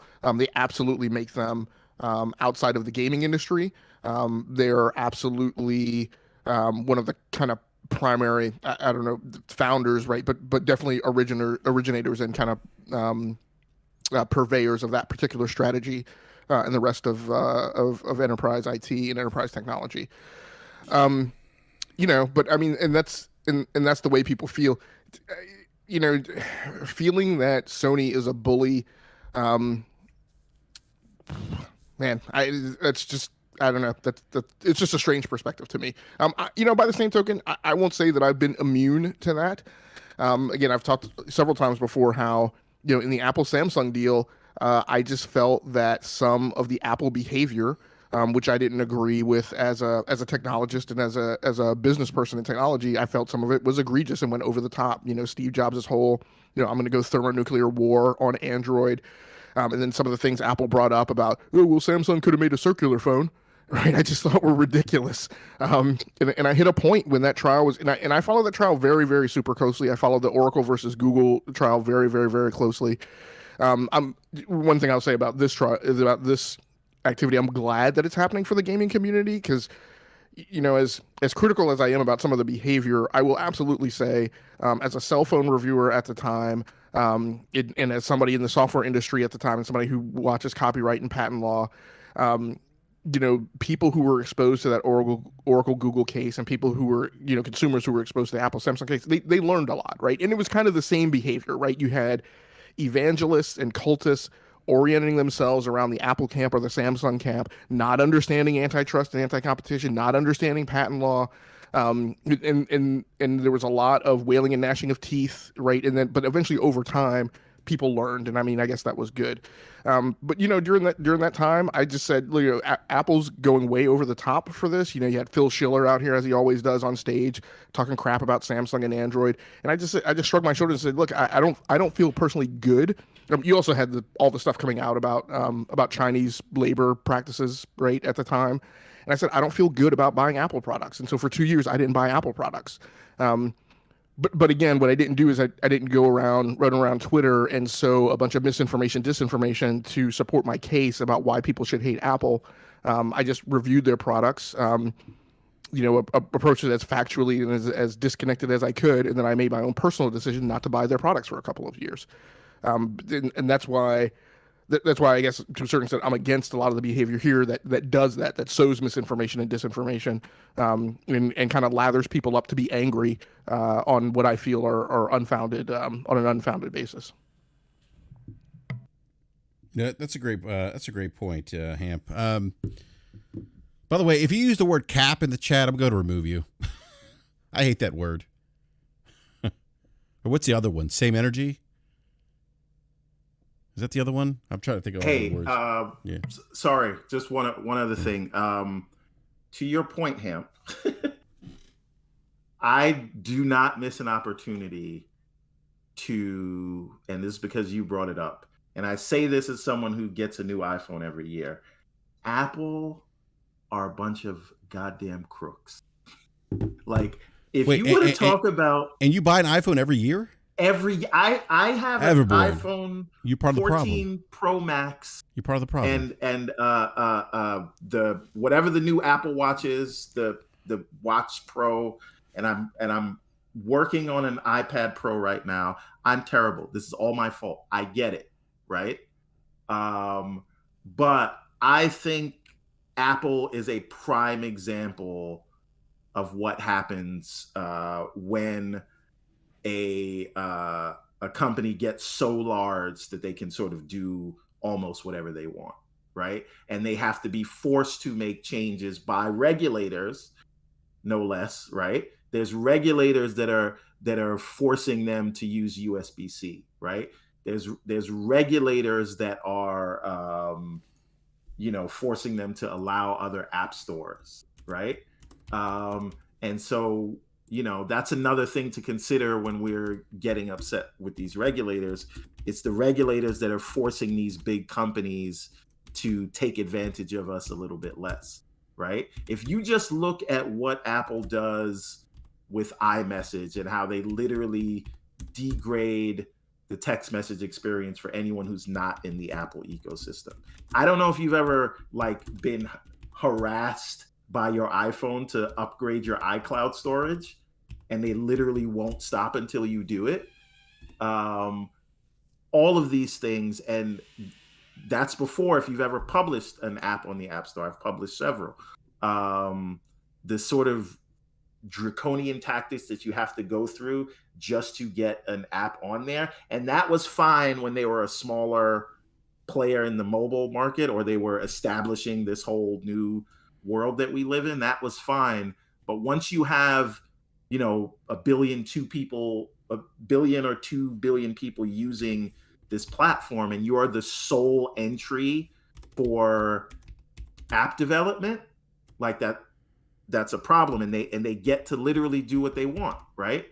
To the point where they're affecting how people can charge for their software. So I'm going on this rant to say, one, Apple's terrible, but I'm also a part of the problem because I keep buying their products and I'm subscribed to all their stuff because they kept harassing me about it. But also, they're charging me more. Everborn. But also, maybe it's time the to make regulators a switch, are actually there to help us from these big tech companies getting too big. So if they need to look at the Microsoft deal, since it's so huge, let them look at it. If there's actually no issue with competition, which again, I'm a layman, but I don't believe there is, then the deal will go through and they will have scrutinized it. Or if it requires changes, whether they're behavioral or structural, that's only to help us. Yeah, I mean, that's a great point, Everborn. I think that's part of the part where I think people are missing. Like, as much as people always complain about, anti-competitive behavior, monopolies, or this and that, or we hear the term, exclusivity deals. Like, these are some of the pillars that are in place to protect us. Let that play out. That's what you want to happen. You want these regulatory bodies to, and that's why I encourage people to look back at history. Look at anti-competitive, antitrust cases. Go back to I know, Hamp, you always bring Standard Oil. I think Standard Oil was, in my history class, one of the first antitrust, anti-competitive cases, monopolistic companies I learned about. But go back in history, look at those cases, look how they impacted consumers, how they impacted competition. But these are pillars that shouldn't be villainized, I think, the way they are, because in effect they're there to protect consumers and protect competition. So I thought that's a fair point, a good point, everyone. But go ahead, Amp. So Andre Williams, it seems like this happens all the time. And maybe this is why I have the reputation that I have, which I feel like is a little undeserved. But I've mentioned several times before that, look, I'm going to be polite and courteous to everyone, to the best of my ability. That's my intent. But if you back me into a corner, then I just don't feel the need to be nice. So Andre Williams says, saying Microsoft is gaming is more dumb than saying Microsoft is a monopoly in the phone market. Where's the Windows Phone and the Zune chat now? To which I responded, like, I don't know what you're talking about. And so then you said, where is the Windows Phone chat? So saying Microsoft is a monopoly in gaming is stupid. And then that's Andre Williams. And then he goes on. No, I don't think anyone. Microsoft was a monopoly in gaming. That's my point. I'm going to read all of his comments before I get back. So then he says, "Your opinion doesn't matter. Go eat more pony salt." So Andre, like I said, I've been patient and tolerant with you. So let me just say, you're an idiot. No one up here said that Microsoft is a monopoly. I've said several times that a large part of this case and the litmus test that needs to go through is about anti-competitive behavior. Doesn't have anything to do with monopoly. I don't think that I've mentioned the term antitrust. I'm not. Erodimus, I'll address your question here in a second too. But the point is that since the beginning of the podcast, you've been emotionally tied around how this case comes out. And again, that's your own problem. That's not how adults act. So maybe you're a child. Obviously, I can't tell what your age are, but you're definitely exhibiting that level of emotional intelligence. The point of the matter is that, as I've said before, this case needs to be heavily scrutinized. It needs to be crawled over. All the details need to be gone through. This case definitely brings up concerns of anti-competitive dynamics on the market. And what I've said when I was put to the litmus test of, am I saying the deal should be blocked? I said the deal as it stands should be blocked, but what should happen is that concessions should be made, the deal should be restructured, and then it should be allowed to go through. If that is somehow a problem for you and you have an inability to contend with that, then you should probably just leave, because as you can see from the chat, your level of intelligence that you've exhibited here is not equal to the rest of the chat. So you are clearly someplace that maybe you're not warranted to be, and probably that doesn't want you. So you can feel free to go on with your Wednesday afternoon or Thursday afternoon and proceed to do something else. You're really not moving the discussion up the value chain. You're definitely dragging it down. And we don't want those anchors around here. Also, for the record, Microsoft themselves has also said the deal should be heavily scrutinized. Like, Microsoft said that. Right. And I know it was a PR thing, but I'm saying if Microsoft can say that, then so can we. Exactly, Everborn. And by the way, like, no one said that. No one made any reference to Microsoft being monopoly. I even responded to Andre Williams. I said, look, yeah, like they're not a monopoly in gaming. Even after this acquisition, they wouldn't be a monopoly, because that's a false narrative that the PlayStation community was drumming up. Oh, they're going to be a monopoly. It's like, no, they're not.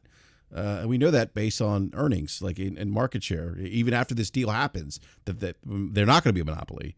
But not going to be a monopoly today. Yeah, I'm sorry, Ham. Go ahead, man. Yeah, and I mean, some people are.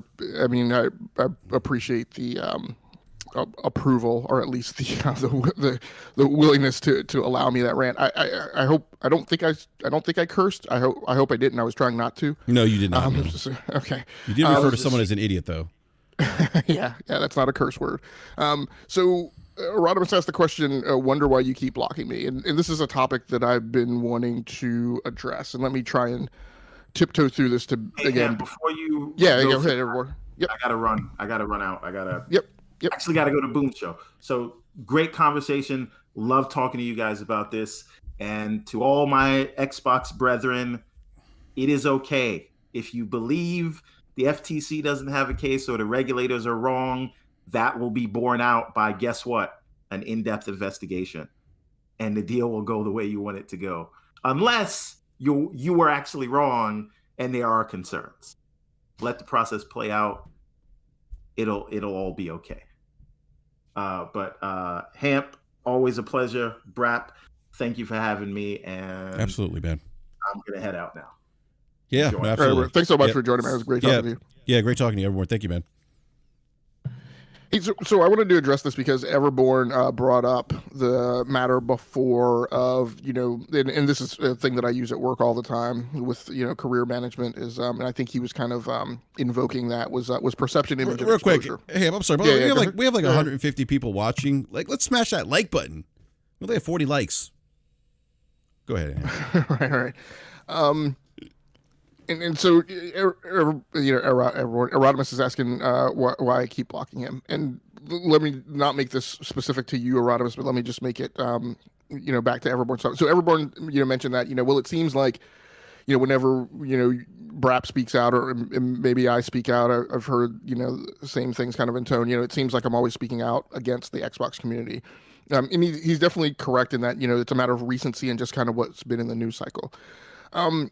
I would actually, and who cares? Not me. I'm sorry. We're not really a games review podcast. So I don't know if you're going to hear a lot about actual video games today. You're going to hear more about kind of industry and maybe the social community. What I feel like one of the things that's typified, at least in my experience engaging with the two different communities, and two's kind of being polite, I think we're a lot more fragmented than that in the gaming community, at least on Twitter, is the typical things that I have to push back on the PlayStation community about is overconfidence and arrogance, right? It's a lot about like everybody wants what we have. We have all the exclusives. Of course, everyone, wants to be like us, right? Talking about that again, going back to, well, nobody wants the Xbox Series S. Well, clearly there are a bunch of people who want the Xbox Series S. Some number of the 20 million people that have bought Xboxes, right, this generation. And almost half of them are new to the Xbox ecosystem. I mean, that's huge for Microsoft. Right. But go ahead, man. Right. So that's the PlayStation community, and the way some of them bound off on technical matters. There were two not very super intelligent individuals who are throwing shade at the Xbox's VRR implementation, who don't understand systems engineering integration or IEEE specifications, or how companies implement specs differently, and we're trying to make it a really big deal because the PlayStation UI runs at 120 hertz, and I could give a shit if the menu UI runs at 120 hertz. Like, what value is that? So yeah, I don't care either. So I've mentioned things like that about the PlayStation community. The problem I have in at least my recent interfaces with the Xbox community, or at least a large number of them, are, and I wrote a little bit about this on Twitter today. It's been conjecture, speculation, conspiracy theory, delusion, revisionist history, right? It's been taking anecdotes, right, and bounce and jumping up and down on them as if that's a representative and proof of a thing. It's pulling crap references out, right, as proof of a thing, like from some obscure website. Or I literally had a guy throw a college research paper at me from a student, which was not an A+ student, right, as proof of a thing, and then later deleted that tweet. It's kind of Erodimus, and maybe I missed it in the chat, but you came in saying Serbia and Serbia has approved the deal and Japan has approved the deal, and I asked you to cite references, and I have yet to see you cite a reference. Maybe I missed it. But my point is that at least in the conversation that I'm trying to have, I'm not interested in anecdotes. One time I listened to a guy and he said this, or one time, I worked here and this is how it was. That's not the conversation I'm having. So people who find themselves blocked, muted, or somehow shielded from my comms, that's a problem. for me, and I've raised shields to prevent myself from having my time wasted with that stuff. What I will say, for you and anybody else in the chat, yesterday I took the action to remove all of the blocks from everybody on Twitter, all of the mutes from everybody on Twitter. So if anybody wants to engage with me in conversation, you are more than welcome to. But I reserve the right to kind of see foolishness come by my windshield and choose to ignore it. I hope that answered Rodimus's question, but no, thank you, Hamp. I appreciate that. Sorry, I'm just reading the chat. I want to make sure I didn't miss anything here. All right, so look, Hamp, it is a little past 1 o'clock, man, and I just want to say thank you again for your time. Forte did actually join us. I don't know if you're still listening, Forte. Thank you for joining us. Sorry we couldn't, I think you were here for a minute or so. Maybe you're at work, but I do appreciate you jumping in, Forte. I also want to give a big shout out to Everborn Saga, who jumped in for a little bit to hang out with us. And Amp, as always, man, appreciate the rants, man. Hopefully, this is a different perspective for many, and hopefully people got something out of the show. That's kind of the goal of these shows as well, to provide a more grounded conversation. Hey, do you have a few minutes to go? Like, I don't know, 5-10 minutes longer? Yeah, I do. Yeah. Okay, and just before that, Erodimus, if you look, I'm sorry to be this way, but look, if you if you found that in an article, shoot me the link. If you can't put the link in the chat, DM it to me. I do a ton of research, and unfortunately, I don't have the time to go chase down an article at a site that I don't think is credible anymore. And I used to be a big avid reader of Windows Central, particularly during the Windows Phone timeframe. But they've, since last year, have gone off the deep end, and they're no longer kind of like part of my kind of reading routine. BRAP, what I wanted to ask you about, just because the chat has asked us for it, and we often don't do it, is what have you been playing recently? Oh, it's a great question. Over the holiday break. Yeah, so I've been playing Fortnite and Halo Infinite. I did get the platinum for God of War Ragnarok. Enjoyed that game. It's not my game of the year, 2022. That is Elden Ring. Started playing some Stray 2, and I think I may have hit a bug in the game. I'm trying to figure out how to fix this bug. It's not letting me progress, or it's not triggering an event that I need to happen. Or it could be maybe I need to do another step, but I think I've done everything for this particular mission. So I've been playing those 3 games. And actually I did, I should say, I also downloaded God of War 2018 on PC, have it running at ultra settings at like 80 FPS. Oh man. Yeah, that game looks incredible on PC. At ultra 80 FPS. So, but most of my time has been spent playing Fortnite. Which, look, they have the formula, and I think I said this to you and Slow Mo. I'm clearly doing something wrong, because Fortnite, what are they, season? What is it? Season 4?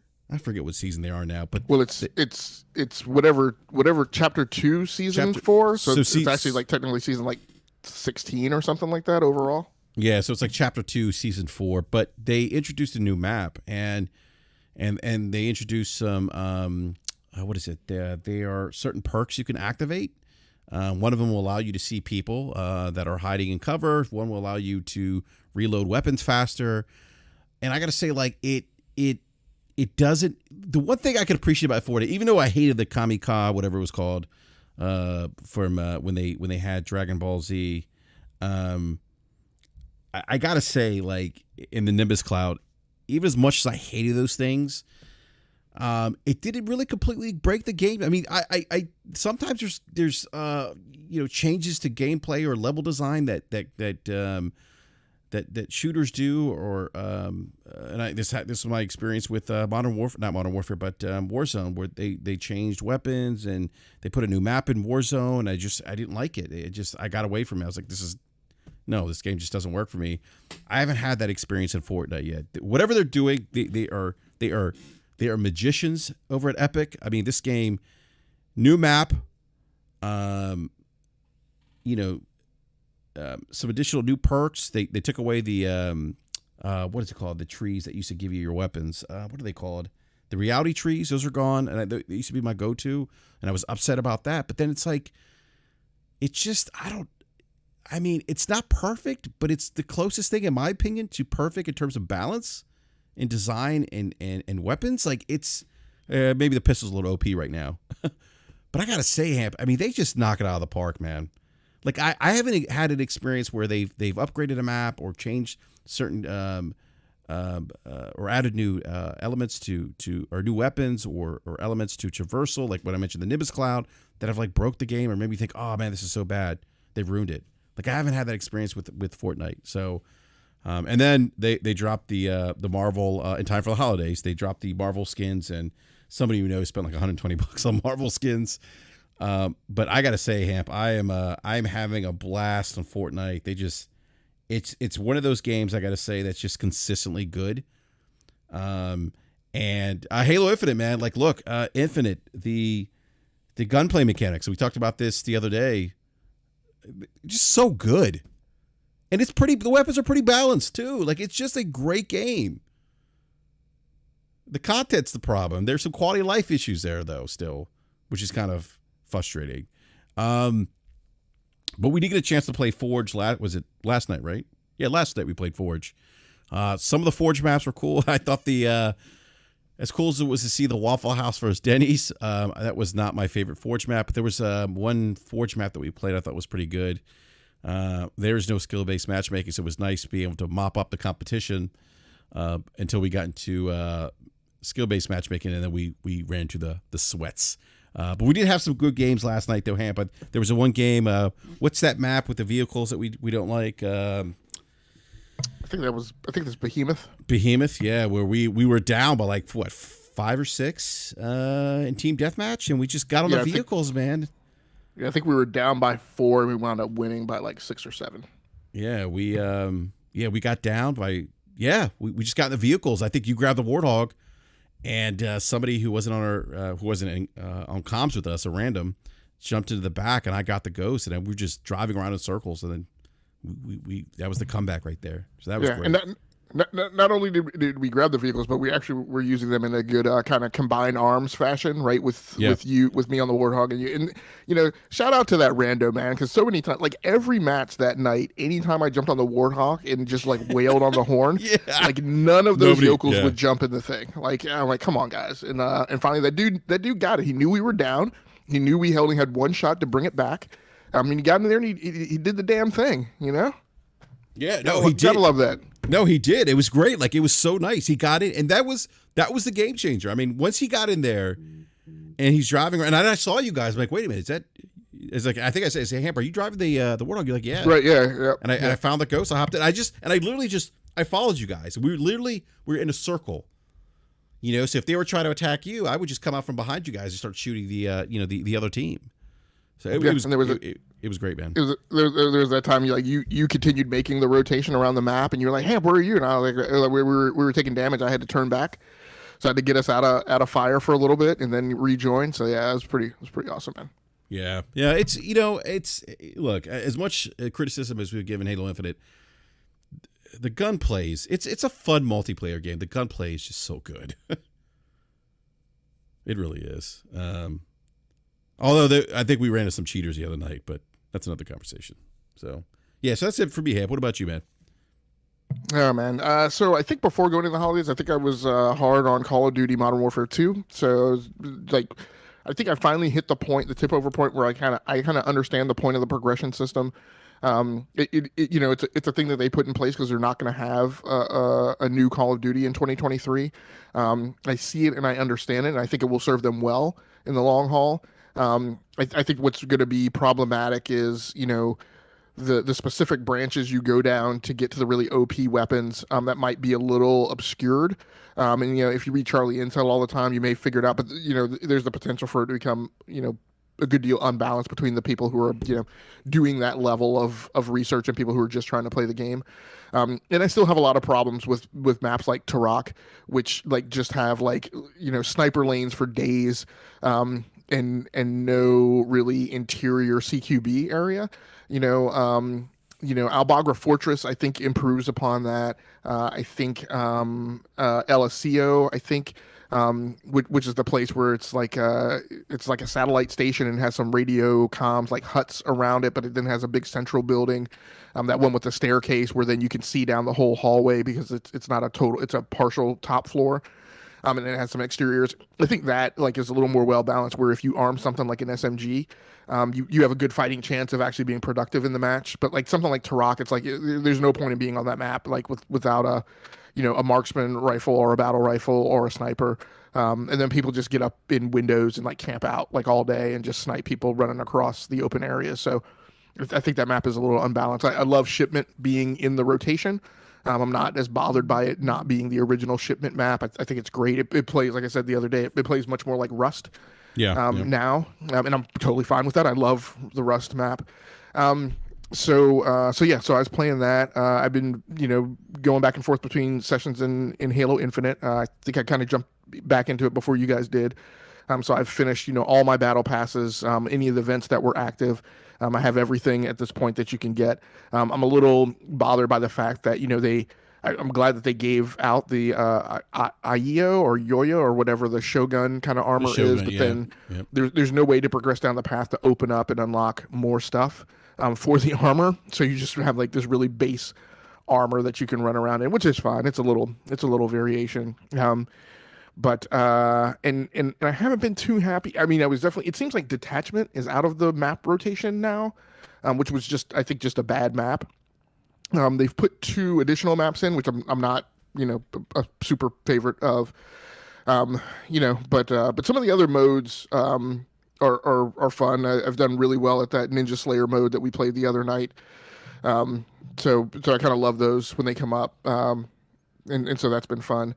And then I'm making good early on one of my New Year's gaming resolutions, which is I have said for a couple of years that I was going to get into playing. I'm a big simulation fan, so I know we throw lots of shade at Microsoft Flight Simulator on here, but Microsoft Flight Simulator, Digital Combat Simulator, Falcon 4.0, the Gold Edition, things like that, Star Wars Squadrons. I've got a few, flight control systems that I love breaking out.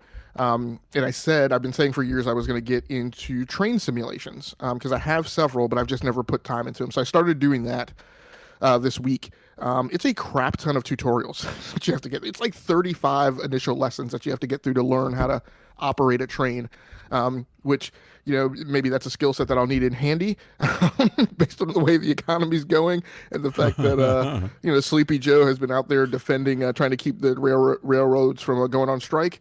We have all these people talking about unions. Maybe I need to join a union. Maybe I need to join the train workers union. But yeah, that's been a lot of fun. I was looking at because I love hardware, so I was looking at there's actually like a train controller box that's made by this one company, but I hear it's not that reliable. Okay. So now I've been looking at the Logitech like farm simulator controller, which I might buy. Wait, they have a farm simulator controller? I didn't even know that. They do. Logitech makes one. It's like $200. So, but my kid plays Farming Simulator. But the railway one is like $225, and like I said, people have said it's not reliable, and as like the game changes, certain games change versions, like it doesn't necessarily keep up with compatibility. So, I broke out an Xbox controller the other day and was using that in combination with my keyboard. So, yeah. I've been having fun. Yeah, real quick, Cam. I just pulled up the Logitech Farm Simulator controller. That's actually pretty cool. Yep. That's actually really cool. It's got like a little like joystick, I guess, like a control panel with I don't know. But yeah, go ahead, man. Yeah. And then I'm actually planning on jumping back into Destiny 2 on Xbox today. So that should be pretty interesting. So my last piece of wait a minute. Component says Hamp didn't like how you wasn't aware of unlocking an attachment if that fixed.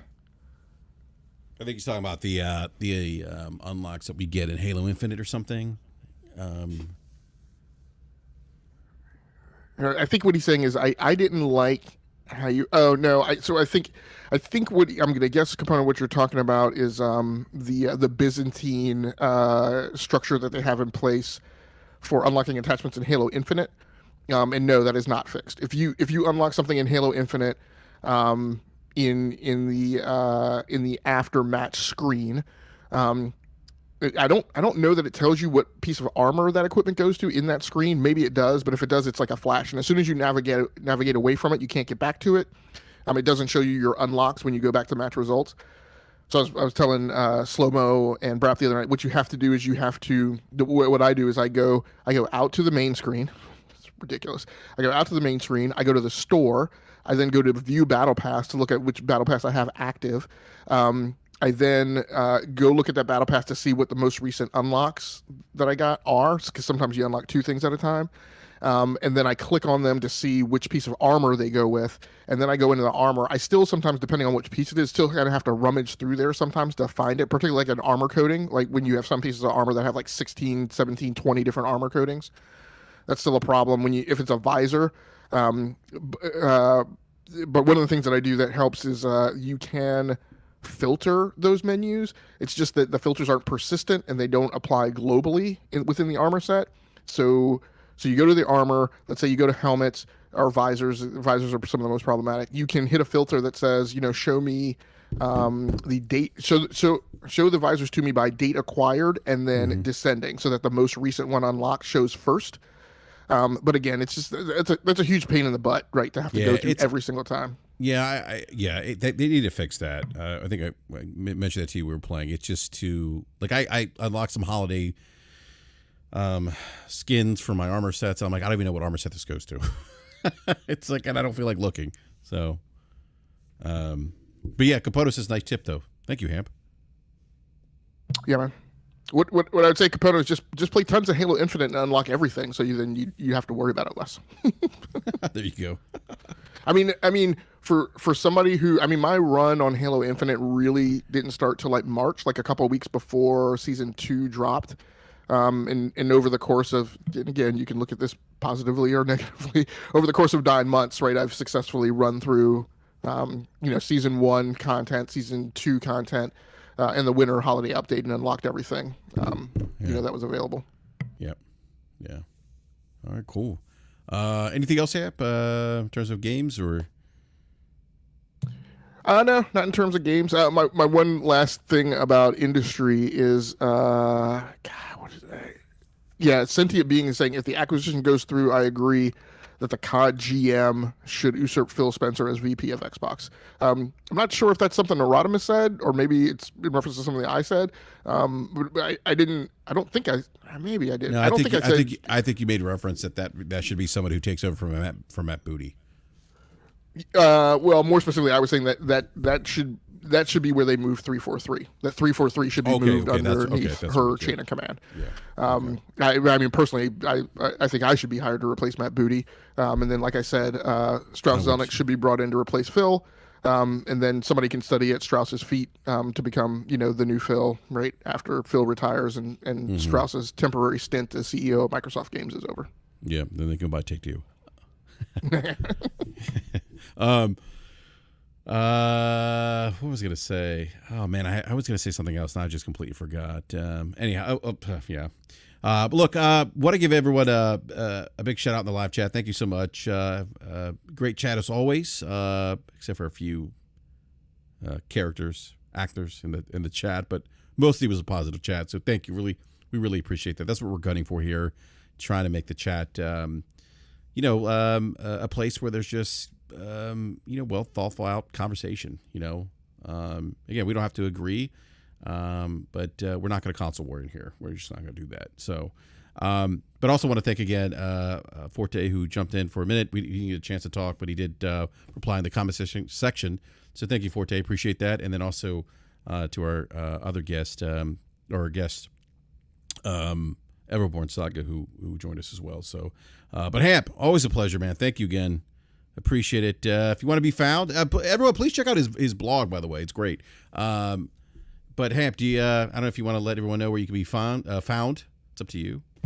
Oh yeah, you can catch me over on the E2KG Network podcasting channel on YouTube, where I'm one of the co-hosts for the Enough to Keep Going Weekly Games podcast. We just wrapped up our 40 news stories that made up the news cycle in gaming for this year. And then we also did our Gaming Superlative Awards, which is kind of our alternative to Game of the Year awards. Is, you know, we feel like that format should be a little different for most podcasters out there who aren't industry professionals and don't get free games and don't play, 40, 50 games a year. And then I would also say, if you want to follow me on Twitter, you could find me under Hamp_Lee Hampton. If you want to follow the blog, that's Rounding Off Infinity. A couple posts recently about the acquisition. I don't intend on the blog to just be the controversial topics. So actually what I'm planning on writing tomorrow, although I reserve the right to change at the last minute, is probably what my gaming New Year's resolutions are going to be, or are. Again, I just try to kind of write thought pieces to generate, people's own, way that they approach or think about gaming. Wrote a couple pieces on Twitter today about kind of gaming philosophy and kind of how we think about gaming and go about it. So you're welcome to consume those. Yeah, and I did drop the link to your blog, roundingoffinfinity.com. So that link is there if anyone wants to check it out. So I would encourage you to check it out because there's some great stuff there. Yeah, go. That's the main portal. Go to the portal, then go to 10 Keyless, which is actually the blog. The other things are in a state of bad repair and ill repute. So I plan on cleaning up those things as we turn into the new year. As I get back to live stream. I guess I should mention, if you at all are curious, watching live streamers, I am getting back into live streaming. So it is the same URL on YouTube, or sub URL. It's Rounding Off Infinity on YouTube. Yeah, and by the way, great insight, by the way, with how the industry perceives the gaming community. That's interesting. I wasn't aware of that. Yeah, so thank you for sharing that. Yeah, that was specifically in talks, that I watched. That was specifically mentioned in a talk about NFTs, and just it's just kind of, look, we understand people are outraged, and what we've seen over the past, what we've learned from it is, gamers will be outraged, right, for 5 minutes, and then, we'll continue pushing on to what we need to do best for the business thereafter. I mean, remember DRM? Yeah. And here we are. So Rado says your Twitter link in your blog is going to your oh yeah, that's true, and that's why I say Erodimus. Thanks for pointing that out. I appreciate that QA. But that's what I'm saying. The other parts of the blog are in ill repair. So I'll clean those things up. But the main thing probably that's of use now is the actual posts on the blog. Which if you go, like I said, if you go to 10 Keyless, you'll be able to find those. Yep, absolutely. So okay. All right. Hey, and if you want to give me a follow on Twitter, BRAP_podcast on Twitter. And hey, if you're new to the show and you enjoy today's content, please hit the like button if you haven't done so already, and also subscribe and hit the bell notification so you're alerted when we go live. We do typically go live. We do go live every Wednesday for our weekly show every Wednesday night at 9 p.m. Eastern time, and then we'll do occasional BRAP rants like we're doing today, and did one earlier this week. So appreciate everyone. Have a great rest of the week. Who knows? Maybe there'll be another BRAP rant before the new year. But yeah, no, thank you everyone. Appreciate it, and we'll catch you next time. Thank you.